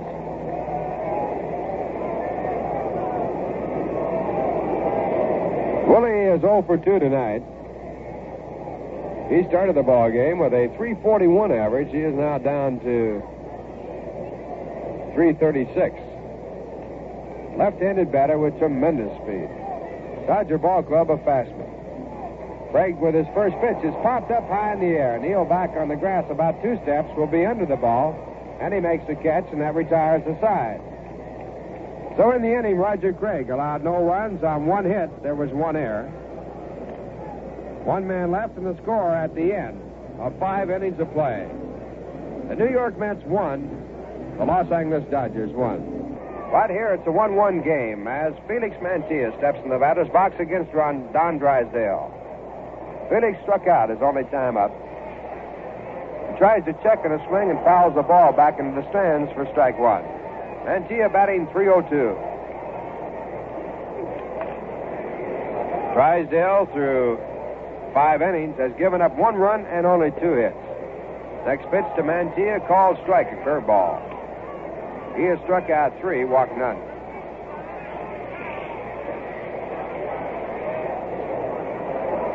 Mantilla batting from the right-hand side against the right-hander. And the next pitch to him, called strike 3. And Mantilla just takes off to the dugout as Drysdale catches the outside corner at the letters for a fastball and strike 3. Strikeout number 4. The batter now, Roger Craig.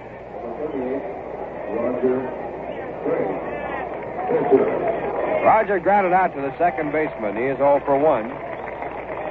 He's looking for his first hit in the 1962 season. He's been at bat 9 times. Craig bats from the right-hand side. He'll be followed by Richie Ashburn. It's a 1-1 game, top of the 6th inning.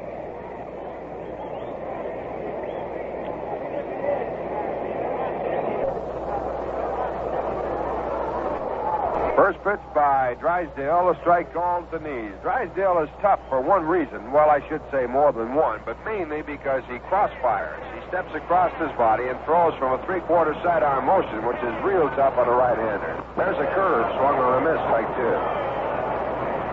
Of course, the other reason, he throws hard. He's known to be purposely wild. There's a pitch that's outside. 1 ball, 2 strikes. Right-handers have no picnic against Don Drysdale. Now the right-hander back to Roger Craig. Call strike 3. Curveball breaking right over. So that's Drysdale's 5th strikeout, his 2nd this inning, and it brings up Richie Ashburn. Drysdale has been compared many times to Ewell Blackwell, but he actually doesn't throw the same way. Blackwell had much more motion and he was more sidearm. He stepped further across. Blackwell certainly one of the all-time great right-handers. And Drysdale probably will go in the books the same way. First pitch to Ashburn, a strike call. Richie tripled to left field, right down the left field line, scored the only run for the Mets when he was driven in by Joe Christopher. He's batting .326, 1 for 2 tonight.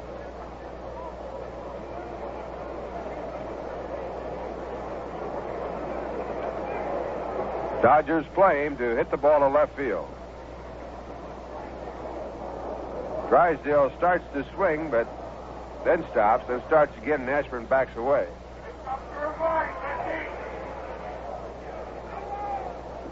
Ashburn takes the next pitch. It's strike 2 call. So Drysdale working a fast 6th inning, has 2 strikeouts and 2 strikes on the 3rd.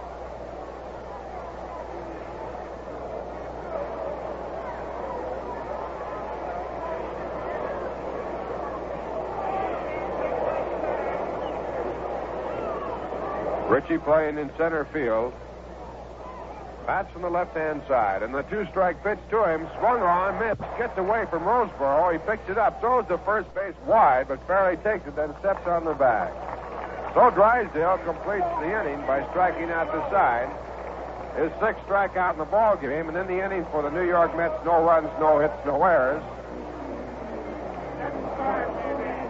And the score at the end of 5 1/2 innings of play. The New York Mets won. The Los Angeles Dodgers won. And now some musical words of wisdom from Vic Damone. Ask me, Vic Damone, what beer to buy. I'll tell you. That Rheingold Extra Dry, now that's a beer to buy. Its flavor's brisk and bright, and clearly extra dry. It's New York's favorite brew, the only one for you, because it's dry and true. That's Rheingold Extra Dry. The taste of Rheingold's bright, because it's brewed just right. Brewed long and slow for flavor, clean and extra dry. That Rheingold Extra Dry, now that's a beer to buy. It's extra dry, that's why. Have some Rheingold beer tonight.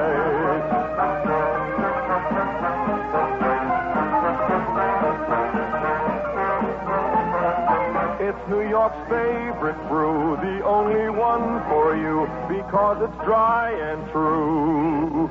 Have a Rheingold beer tonight.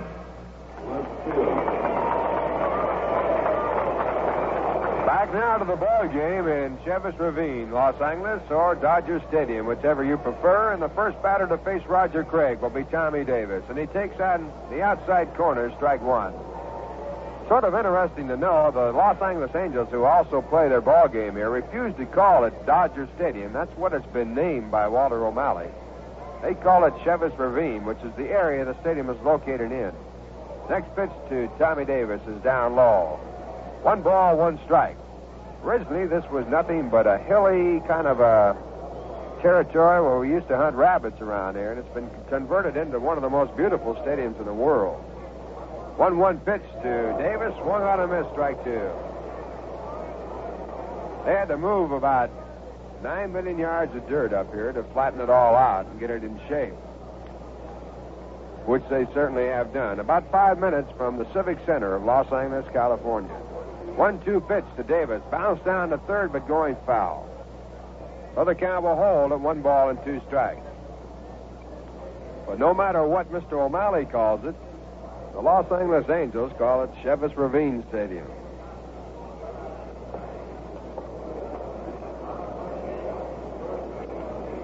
The Angels incidentally lost to Washington 7-2 today. Now Roger Craig back to Davis. A line shot into right center field. Taken on 1 hop by Christopher, and Davis pulls up at first base with his first base hit. That's hit number 7 of Roger Craig. And Davis leading off in the bottom half of the 6th inning with the score tied at 1-1. Leads off with a single, and that brings up Ron Fairley, who is 2 for 2.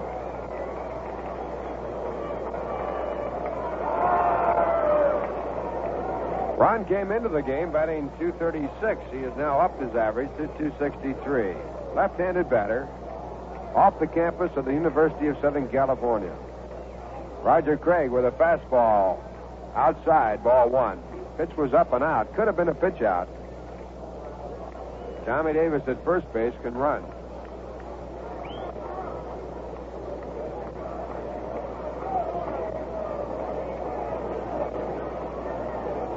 Now Craig checking his runner, throws to first base, but Davis gets back.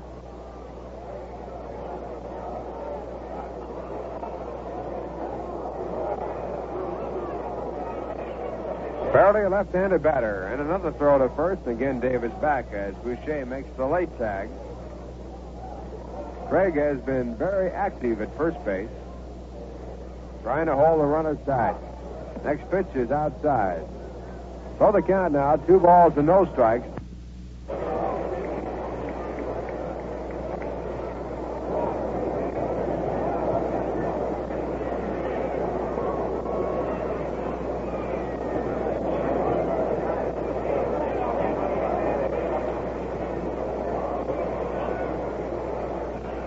Craig into the set position, and to the plate as Davis goes. The pitch is hit high in the air to shallow center field. Coming on is Thomas. He is right in center field. He makes the catch, and Davis is chased back to first base. So on the hit-and-run play, Fairley can't make it, and while we have a few seconds here, we pause for station identification. At the 810 spot on your radio dial, this is WGY Schenectady. Ralph Kiner, along with Lindsey Nelson and Bob Murphy from Dodger Stadium in Los Angeles, in the first meeting between these two clubs in the history of the two clubs. And the batter now for the Los Angeles Dodgers with 1 out in the bottom of the 6th. The score tied 1-1 is Frank Howard. Roger Craig with his first pitch. It's hit to right field, chasing Christopher over near the line. He'll have to go to get to it. He can't get it. Ball bounces away, coming around from first base. Tommy Davis. He's being held now, third, and Rogers. Frank Howard, who had gone on down almost halfway to third, had to get back into second as the throw came on in. Howard slicing a double to right field with the outfield plate all the way around the left, looking for him to pull. Now the Dodgers have runners at second and third base with 1 out, and the batter coming in is John Roseboro.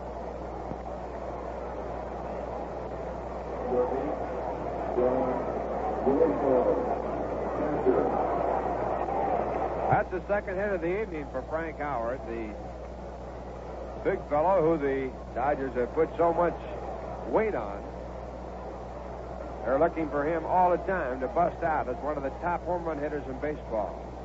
Here's John Roseboro. John is 0 for 2. He lined this short and hit into a double play.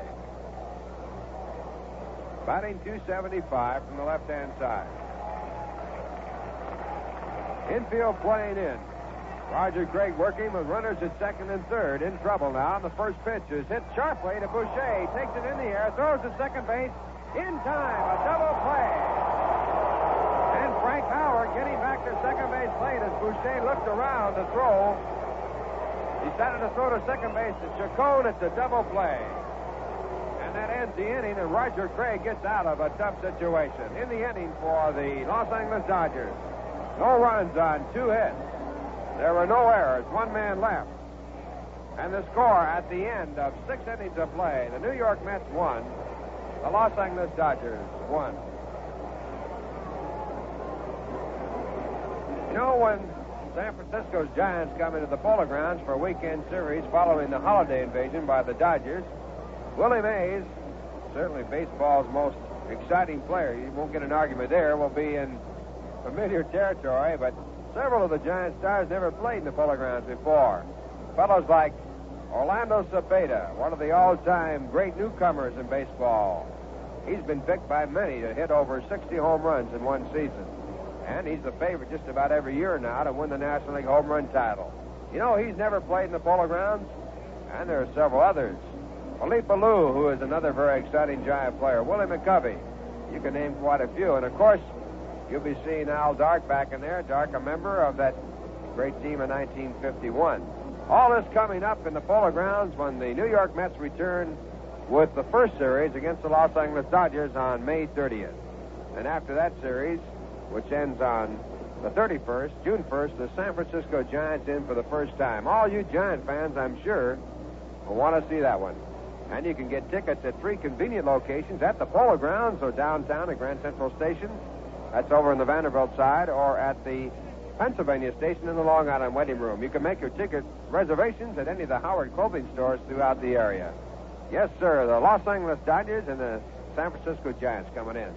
And now coming in to tell you all about the ball game here in Chevis Ravine, that's what we call it here, man, is Bob Murphy. Okay, Ralph, thank you. Little Elio Chacon will be leading off in the 7th inning. Elio 0 for 2 in tonight's ball game. He has been just as busy as you can be in the field, and his fielding has been not only dashing, it's been spectacular. It's been just about every superlative you want to attach to it for the last week. Don Drysdale winding. Down comes the pitch. Whacked foul going over toward the Dodger dugout. No play. The game last night in Houston, Elio had 8 chances, which he handled without a flaw, and about 4 of the 8 were difficult. And he's already handled 8 chances in this game tonight. Elio hitting at .241. He bunts the ball down the third base line. Coming in for it is Gilliam. He throws to first in time. Elio trying to bunt his way on, but he bunted kind of a line drive about halfway down the line, and Gilliam throws him out.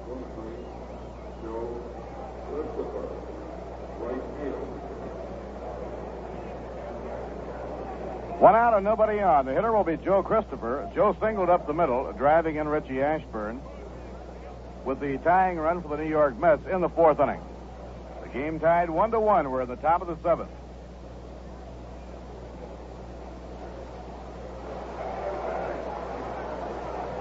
Here's the windup pitch by Drysdale. Breaking ball outside and low. 1 ball and no strikes.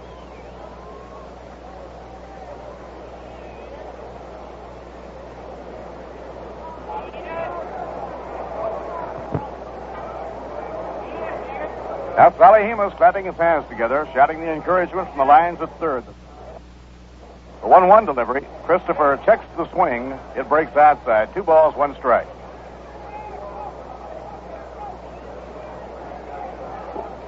We'll be broadcasting all 3 games of the series. Broadcast time in New York, 10:55, and we'll be televising the Friday night game. And the ball is popped up to shallow right center field. Here comes Howard. Here comes Willie Davis. And it's Willie Davis who runs it down for the out. Willie Davis turning on that speed to reach the ball in shallow right center field. He just ran right by Frank Howard, swept in front of him, and picked it off on the dead run. 2 outs, nobody on. Frank Thomas hitting. Frank 0 for 2.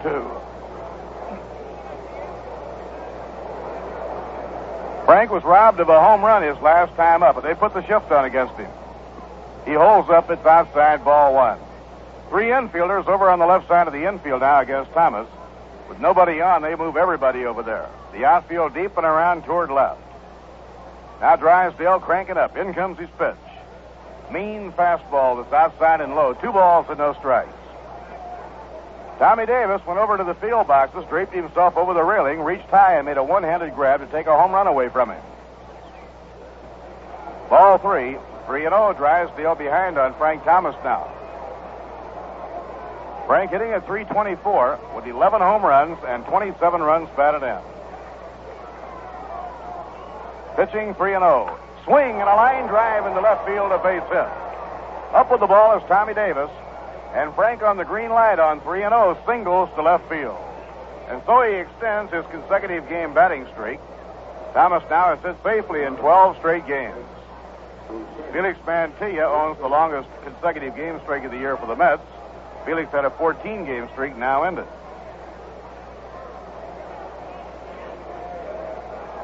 Now Ed Bouchee is up, jumps back and takes inside, ball 1. Ed reached safely on an error charge to Drysdale in the second. And was put out unassisted by Ron Fairley, the first baseman, his second time up. The 1-1 delivery off the outside corner. Check that, make it ball 2. 2 balls and no strikes. Charlie Neal waiting on deck. Game tied 1-1. We're in the top of the 7th. Pitch to Bouchee. He lets it go, and it's a little bit high. Ball 3. 3 balls and no strikes.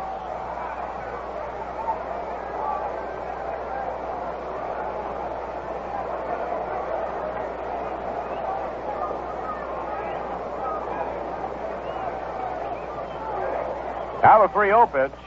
He takes all the way, and it's over. A strike on the outside corner. 3-1. Ron Fairley holding against Frank Thomas at first. They play Bouchee to pull. Maury Wills shaded way over toward second. Now Drysdale steps off. A line drive single to left on 3-0 by Thomas was the third hit in the game off Drysdale. Thomas with his lead. A throw to first. He gets back just in time. Roger Craig and Don Drysdale keeping a mighty close eye on the base runners at first tonight. Pitching 3-1. Ball 4, it's outside. Bouchee walks. That moves Thomas over to second and brings up Charlie Neal.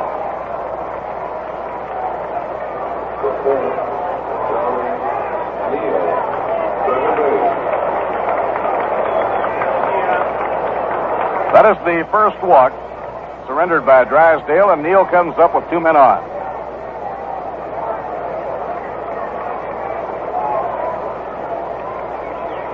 Boucher's had a good eye at the plate. He's been drawing a lot of walks in proportion to his total times at bat.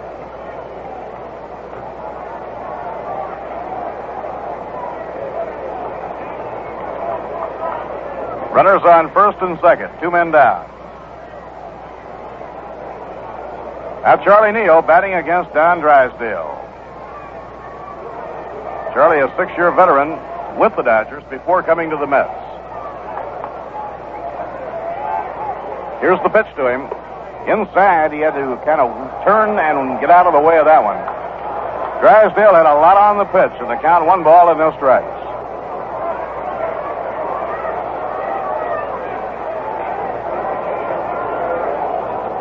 Willie Davis playing a little bit over toward right center against Charlie. Neal well back to the plate, feet wide apart, cocks the bat. Pitch on the way. A foul ball whacked back toward the press box, and this will be out of play. beautiful new Dodger Stadium, there are actually 6 levels that the spectators enjoy the game from. The lowest level is on the same level with the dugouts.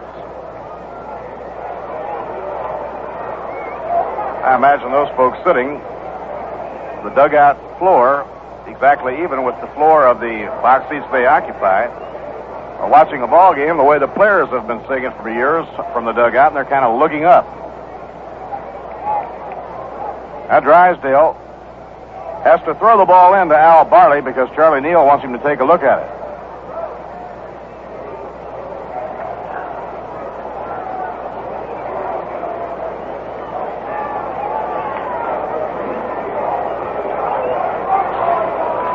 One ball, one strike to Neal. Thomas and Bouchee take a lead. The pitch thrown, fouled again, back toward the uppermost deck. It'll be out of play. Fairly high to the very top upper deck, and not too many foul balls go up in that area.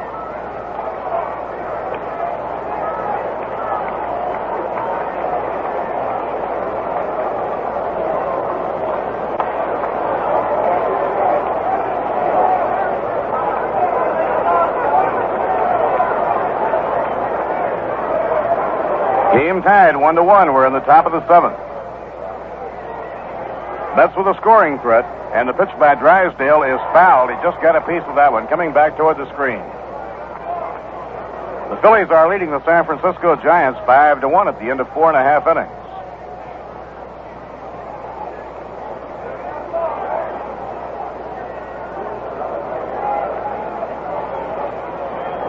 Neal trying to guard the plate.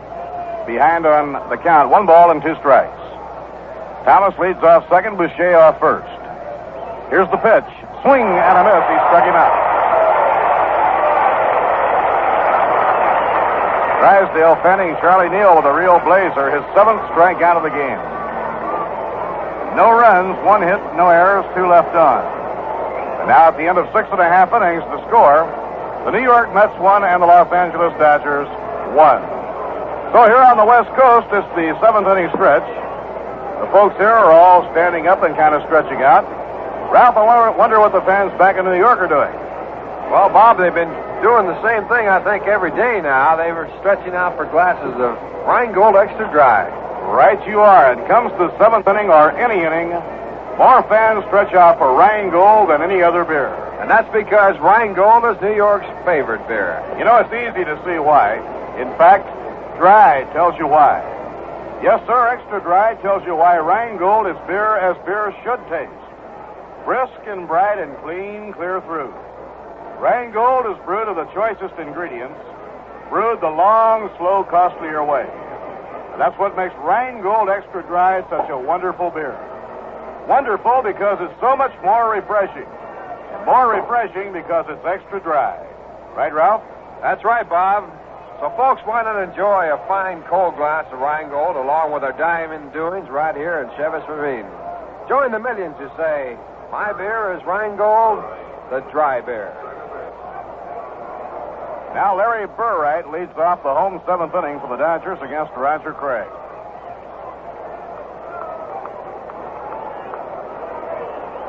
Roger out of his windup. In comes his pitch. A ground ball slapped to short. Elio Chacon is up with it. Here's the peg. In time, and Burright is out. So Larry Burright, who came into this game hitting over 414 games as a starter, has been held in check 3 times by Roger Craig. For 53, Don Drysdale. So Elio Chacon has had 9 chances in this game. Now here's Don Drysdale getting a hand as he comes on to hit. Drysdale hitting at .320. Drysdale 0 for 2 has been thrown out by Roger Craig and tossed out by third baseman Felix Mantilla.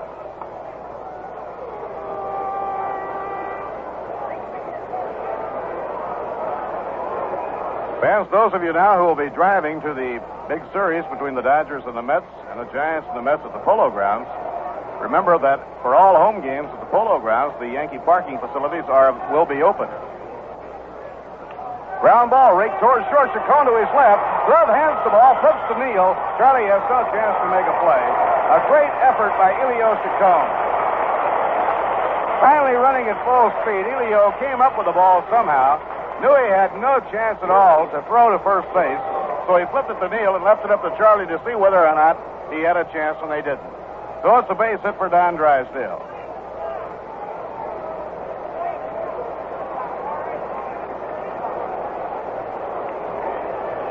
Now the top of the batting order for the Dodgers. They'll have their shortstop, Maury Wills, coming up.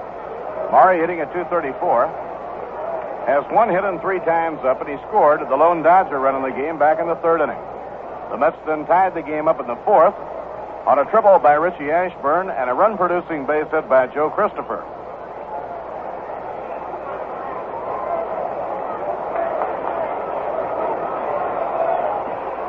Outside, ball 1.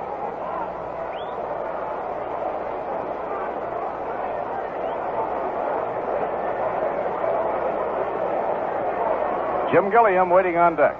Gilliam knocked in the lone Dodger run. There goes Drysdale, hit and run, swing and a miss, tagged by Taylor to the slide. He is out at second base. Elio Chacon putting the tag on Drysdale. They put on the hit and run, but Maury Wills swung and missed, and Sammy Taylor rifled it down to Chacon, and they had Drysdale.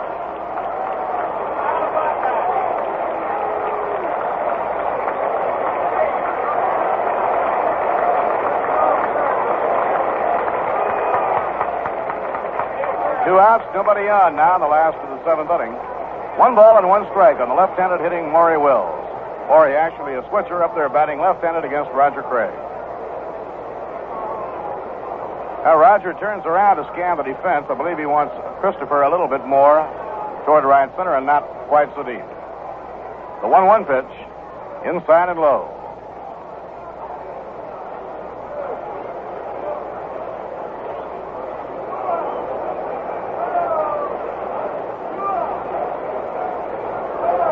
Craig out of his windup delivers a bounding ball hit towards short. Chacon takes it. He'll have to hurry. Throws. He's out at first base. Elio Chacon with a powerful throw against a very, very speedy Maury Wills. He went in behind Mantilla, who tried to cut the ball off, and threw him out. Elio Chacon has 11 chances to date in this game. In the 7th inning, no runs, 1 hit, no errors, and none left on. And now at the end of 7, the score, the New York Mets 1 and the Los Angeles Dodgers 1.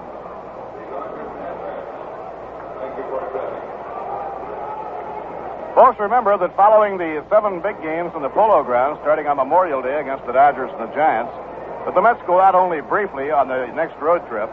They'll go to Philadelphia, Chicago, and Houston and come right back to open their homestand against the Chicago Cubs on the 15th of June. They'll play the Cubs, the Braves, and the Colt 45s on that homestand that opens on June 15th. Make your ticket plans and reservations right now. Boy, those Chicago Cubs are really hitting home runs. Their pitching starting to come around a little bit, but the hitting of Billy Williams, Ernie Banks, and George Altman has been a sensational thing over the last 2 weeks.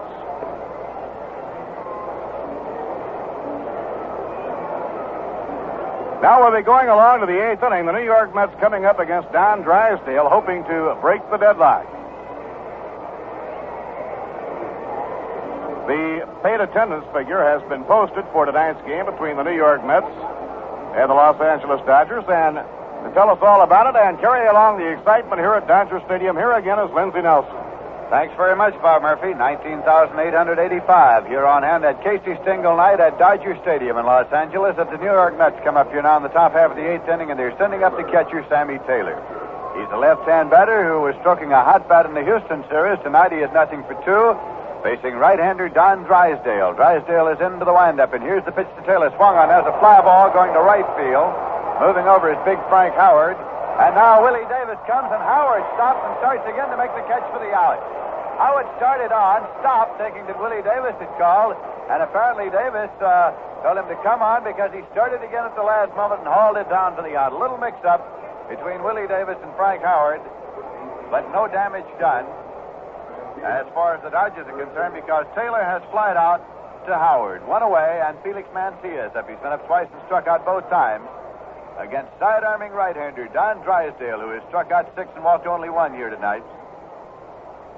Drysdale came into the game with a record of 5 victories and 3 losses. He sidearmed with one outside for a ball.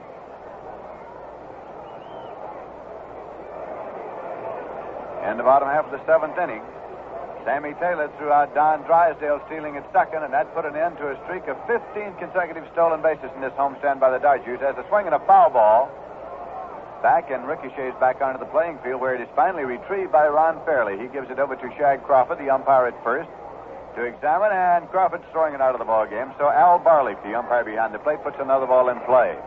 It's 1 ball and 1 strike to Felix Mantilla. Score tied here, 1-1.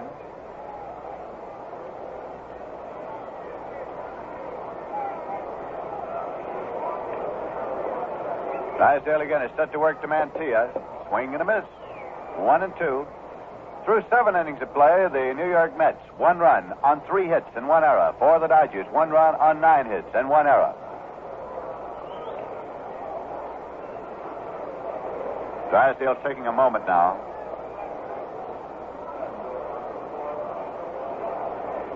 Looking in to get a sign from catcher John Roseboro. Here's a pitch to Mantilla, swung on, and it's a foul ball coming back. It's out of play. As Ralph Garner has pointed out, here at magnificent Dodger Stadium, the screen behind the plate simply rises straight up as a barrier, and then the area behind it is completely open, so that any foul ball that clears the barrier falls into the seats, and it keeps fans pretty well alive behind home plate. Here's a swing and a ground ball back to Drysdale. Reaches high, hauls it down, fires on to first base to Ron Fairley in time. Mantilla has grounded out. Pitcher to first, 2 away. And Roger Craig comes out of the dugout. And as he is announced, he is getting a hand here at Dodger Stadium. Craig, of course, spent many years with the Dodgers, figured prominently in 2 pennant races. In 1955 he came on and helped the Dodgers considerably to the National League pennant, and did it again in 1959. Coming up here now with 2 men out and nobody on base for the New York Mets, batting in the top half of the 8th inning. Drysdale into the windup, and here's the pitch. Swung on, a ground ball right back to Drysdale, a comebacker. He waits for Fairley to cover. Tosses over to first base, and he makes Craig run this one out. He holds on and makes Roger Craig run this one out, just as Craig did to him earlier in the ball game. And so, in the top half of the 8th inning, Drysdale got the Mets out in order with no runs on, no hits, no errors, and nobody left. And at the end of 7 1/2 innings of play at Dodger Stadium in Los Angeles, the score is New York Mets 1, the Los Angeles Dodgers 1, and now a word from Viceroy Cigarette. The last of the 9th, the score 3-0. The bases were loaded, and wouldn't you know, 2 men fanned. They missed by a mile. Then Casey stepped up to the plate with a smile. Now, Casey smokes filters, but knows it's true that even some filters are rough on you, while other brands in the filter crowd are just like smoking a warmed-over cloud. But Viceroy tastes the way you'd like a filter cigarette to taste. Not too strong. Not too light. Viceroy's got the taste that's right. That's right. Well, Casey won the game with his longest homer yet, and the manager's daughter said, "Have a cigarette?" Today they're a family with a girl and a boy, and it all began with a Viceroy. That's right. So Casey wants you to know, and he'll take all bets. If you smoke all 7 filter cigarettes, you'll find some too strong, some too light. But Viceroy's got the taste that's right. That's right. That's right. That's right. Jim Gilliam. In Los Angeles, California, we're going now to the bottom half of the 8th inning, and Jim Gilliam, batting number 2 in the batting order, is up to lead off for the Los Angeles Dodgers. He's a switch hitter, batting left, of course, against right-hander Roger Craig. And at third base, Felix Mantilla. In a few steps on the edge of the grass, here's a ground ball going through the hole and into right field for a base hit. Joe Christopher comes down, up with it, fires it on. And Jim Gilliam opens up the bottom half of the 8th inning with a ground single to right. That is Gilliam's 3rd hit of the night. He walked, doubled to drive in a run, singled, and singled. So he is 3 for 3 in a walk tonight. Here is Willie Davis, a left-hand batter at the plate. Nothing for 3 tonight. Score tied here, 1-1. Craig is into the stretch. Here's the pitch, and it is bunted down to first base line. Foul ball. Manager Walter Alston of the Los Angeles Dodgers put in on the sacrifice sign that time, trying to get Gilliam down into scoring position at second. We're in a 1-1 ball game late, bottom half of the 8th inning. Willie Davis came into the ball game with a .341 batting average. It's .333 right now. And he has speed to spare. Bouchee started to break in. Craig stepped off the rubber. Now Bouchee back. Here's the pitch. It is bunted up into the air. Foul ball back and out of play. No chance for Taylor to get to it. As it hit in front of the barrier and then rolled up over the screen that is on top of the field boxes and on back across the concrete top there into the first row of the stands. Incidentally, there are 6 rows in these stands, if you count the field boxes.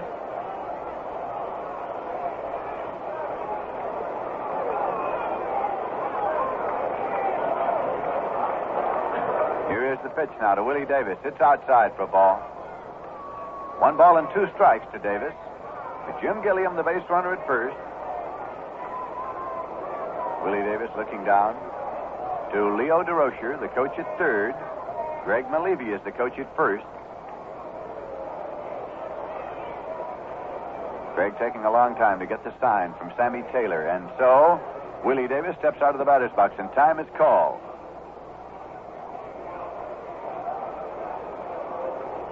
Now as Davis gets ready to come back in, Roger Craig steps down off the rubber, straightens out the dirt where he's been striding out there on the mound, rubs up the ball, goes to the rosin bag. Now he's into the stretch, and here's the pitch. Swung on a ground ball up the middle. Chacon going well, but can't get to it. It's through the middle, and Gilliam's on the way to third. Ashburn bobbles the ball, picks it up, fires it into second, and he's safe at second base. Runners at second and third. Willie Davis rounded first, kept right on tearing into second. Gilliam had got on to third. It's going to be scored as a hit and an error. The error for allowing Willie Davis to move on down to second base.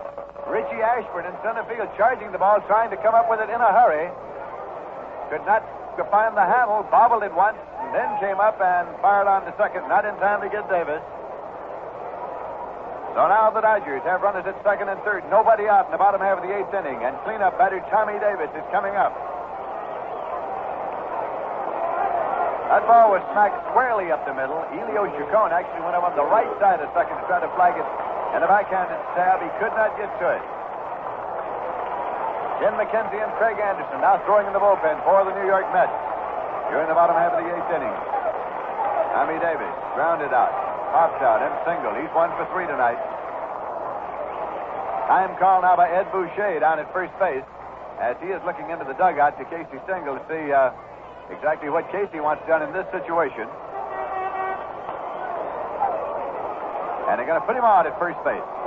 He's going to be intentionally passed. Casey wants Tommy Davis intentionally passed here with first base open, nobody out. Set up a play at every base. On deck is Ron Fairley.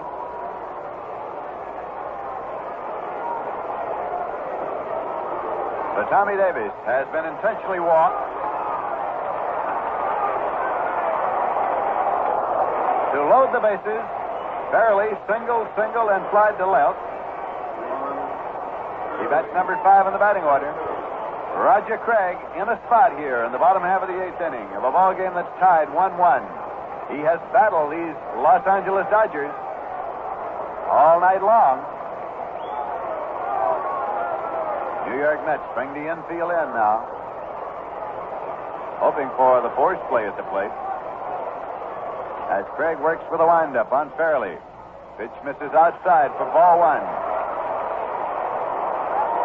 Ron Fairley, a bonus player with the Los Angeles Dodgers in the 1959 pennant-winning season. He had been an All-American baseball player at the University of Southern California right here in town in Los Angeles. Came into the majors with a great deal of poise for a college boy. Craig winds and fires. Pitch misses outside, ball 2. It's 2-0 now to Fairley. Frank Howard is on deck for the Dodgers.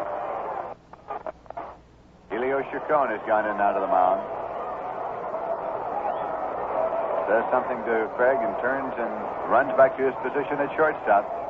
Outfield is shaded around toward right on Ron Fairley.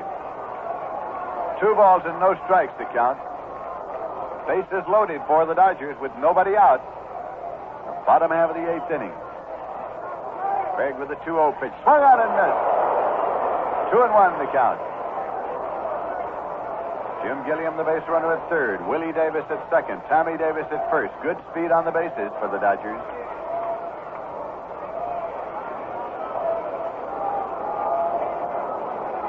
Dodgers came into this series, of course, off a hot streak, beating the Giants in 2 straight. Alvin Dark said the Giants happened to catch the Dodgers when they were extremely hot. Here's a swing and a fly ball. It's going out into left field. Frank Thomas going back. Gilliam is tagged at third. Thomas makes the catch. Gilliam tags and comes on. Willie Davis tags and moves on to third base. As the relay comes in to Elio Chacon.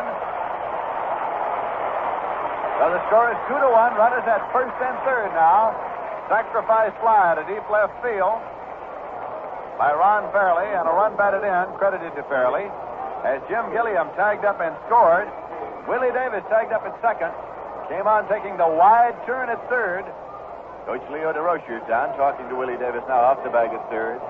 Frank Thomas went back to make the catch and fired it on to Elio Chacon, the shortstop. Chacon has a good strong arm, and they like to get him out there on the relay whenever possible. Played the outfield in the Winter League this past year. 1 man out, runners at first and third. The Dodgers lead 2-1, and Frank Howard's coming up. Has a single and a double tonight. He's 2 for 3.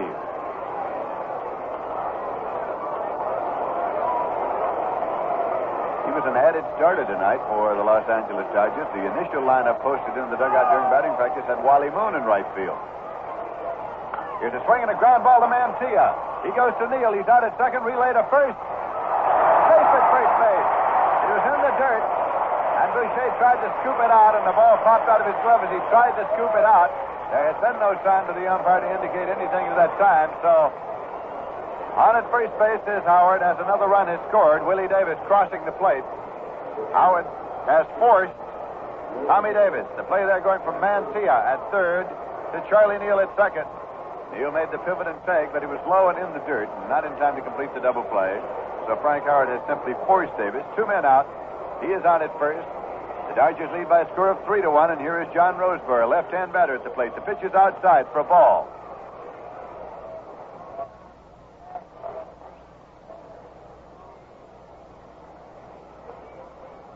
Roger Craig on the mound.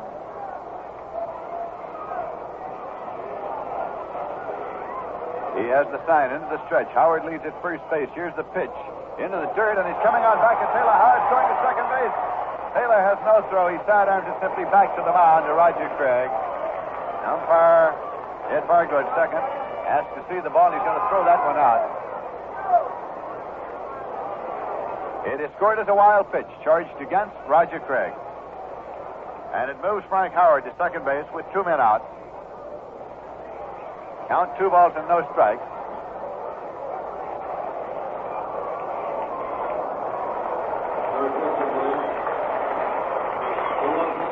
Now a pinch runner, Tim Harkness. Tim Harkness running for Howard.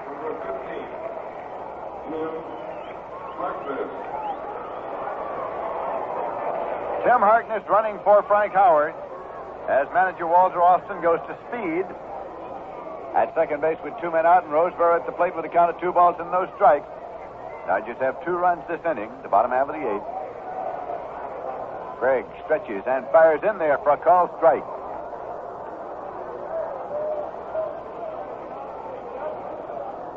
In case you have joined us along the way, the Los Angeles Dodgers scored first tonight. Maury Wills single moved to second on a balk and scored on a double by Jim Gilliam. But the New York Mets came right back to tie it up 1-1, and they have battled until right here in the bottom half of the 8th inning. Here's a swing and a foul ball coming back and out of play. 2-2 the count now to John Roseboro. The Mets got their run in the top half of the 4th inning when Richie Ashburn tripled on the left field line. Joe Christopher singled him home. And then Frank Thomas missed a home run by the barest of margins when Tommy Davis leaned over into the left field seat at the barrier and hauled down the ball. Pitch is outside. It's 3-2 now to John Roseboro. Larry Burright next up for the Los Angeles Dodgers.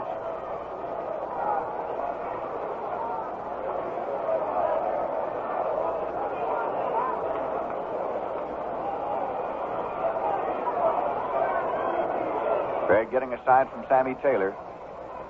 Stretches now, checks Tim Harkness, the pinch runner at second. Wheels and fires to Chacon. He's safe at second base. Chacon taking it on the run, coming right across the bag.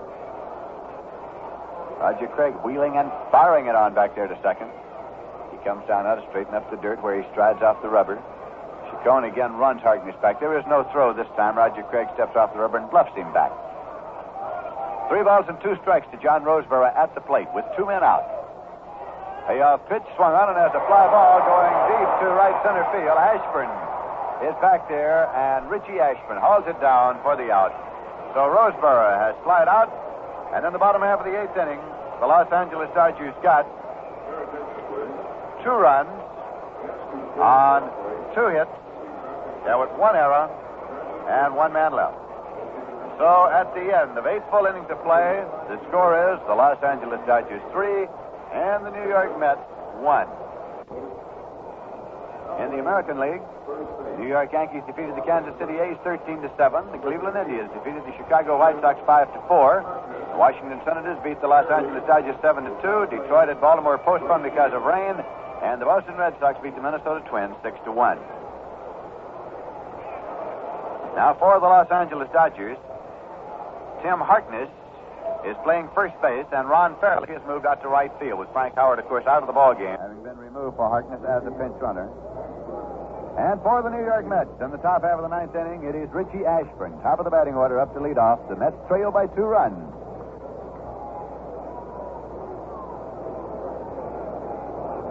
This is the first game of the 3-game series between these 2 teams, the Dodgers and the Mets. We'll be back here again tomorrow night. And again on Friday night. Friday night's game will be broadcast and telecast. We'll be on the air at 10:55 p.m. New York time.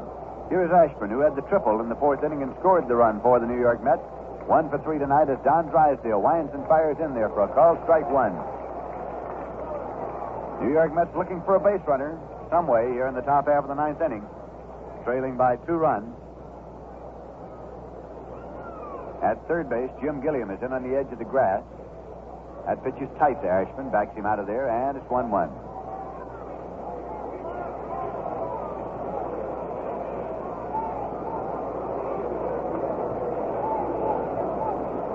Drysdale has struck out 7, walked 1 here.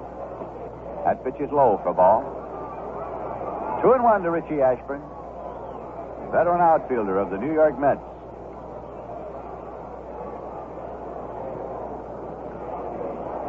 New York Mets have been in the close ones right along, and this has been one of them. 3-1 to score. Here's a swing and a miss. It's 2-2 now to Ashburn. Took a healthy rip at that one. Elio Chacon is on deck to be followed by Joe Christopher. Casey Stengel night at Dodger Stadium in Los Angeles, California.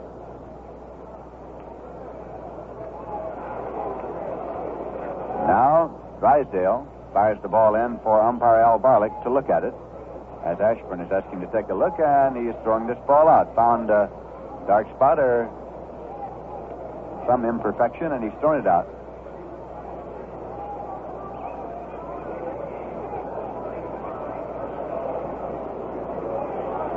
Ashburn standing outside the batter's box, talking to umpire Al Barlick. Ron Peronowski is throwing in the bullpen, and now Ashburn asks Barlick to look at another one. He tosses this one in a little high to be fielded by John Roseboro. It rolls away, and now Barlick looks at this one also. Drysdale comes down to Barber a little bit himself, coming about halfway to the plate. Drysdale is a man with a short fuse. That has been part of his trouble during his major league career. He has a temper that blows in a moment, and Richie's trying to give him a little workout there. Count is 2 balls and 2 strikes. Here's the windup and the pitch. Swung on. There's a ground ball to the right side. Harkness at first base has it. Comes over to make the play unassisted. Gets him by a step at first base. So Ashburn has grounded out to first baseman Tim Harkness. One away, and Elio Chacon is coming up now for the Mets. He's 0-3 tonight.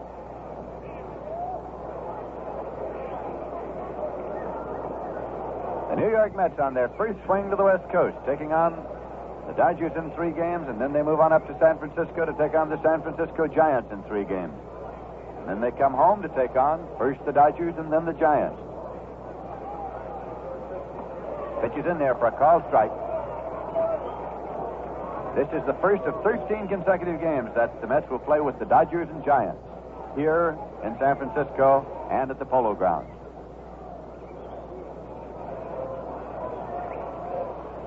Sidearm pitch is low, and it's ball 1. 1-1.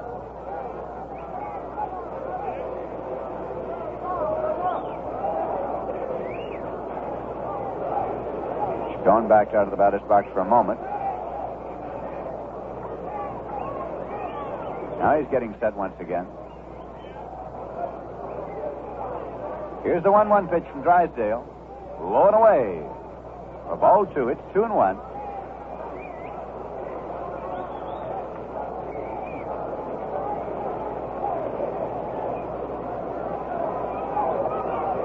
Two-one pitch. In there for a call. Strike 2. He sidearmed him in there. It's 2-2. And Elio turns and walks way back out of the batter's box. Looks down to Salihimas, the coach at third. Now he steps back in. Joe Christopher kneeling in the on-deck circle for the Mets. Dodgers 3 and the Mets 1 here in the top half of the 9th inning. Here's a drive going out into center field, and it is dipping in there for a base hit. Up with it is Willie Davis, fires it back in, and the New York Mets have a base runner. Elio Chacon with a single to center, and that brings up Joe Christopher. He is 1 for 3 tonight. He singled to drive in the Mets run. He is up here now. Situation. Tying run at the plate for the New York Mets in the top half of the 9th inning. Frank Thomas comes out of the dugout. Moving into the on-deck circle now. Right-hand batter Joe Christopher. Up close to the plate as Don Drysdale is into the stretch. And here's the pitch to Christopher. Swung on and foul back into the stands and out of play. The New York Mets making a bid as they have so very many times this season. Late in the ballgame, batting here in the top half of the 9th inning. Here's Drysdale's pitch. That had him ducking. Christopher sitting down right there in the batter's box to get out of the way of that one. That is 1 ball and 1 strike. Quite a bit of comment caused here during the Giants series when Stan Williams had Willie Mays on his back a few times up there at the plate. Drysdale looking in intently to get the sign from catcher John Roseboro. Now, as he goes into the stretch, Christopher backs out. Of the last 11 Met games, 9 have been decided by 1 run. The Mets have won 6 of those. Mets trail by 2 here. Here's the pitch to Christopher. It's inside. He takes it. 2-1.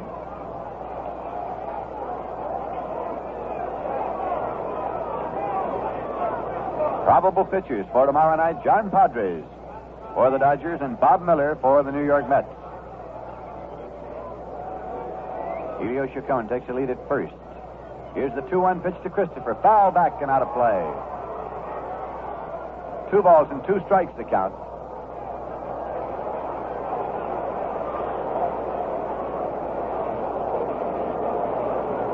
The Los Angeles Dodgers playing here at Dodger Stadium for the first time this season. This stadium was opened up opening day of this year.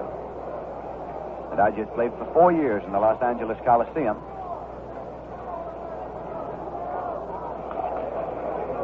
This will be a 2-2 pitch from Drysdale. Swung on, it's a ground ball going to short. Wills has it. He flips it over to second to Burright. He's out. Throw to first. He's out. Double play. So Joe Christopher has hit into a game-ending double play that went from Maury Wills to Larry Burright to Tim Harkness. From short to second to first. And Drysdale has gone all the way to get his victory. As the New York Mets in the top half of the 9th inning got no runs on 1 hit, no errors, and nobody left. We'll be back in a moment with final totals and the summary of tonight's ball game. But right now, the final score The Los Angeles Dodgers 3 and the New York Mets 1. Now sit back, relax, and enjoy a cold Rheingold while Peter Nero plays the Rheingold Rhapsody.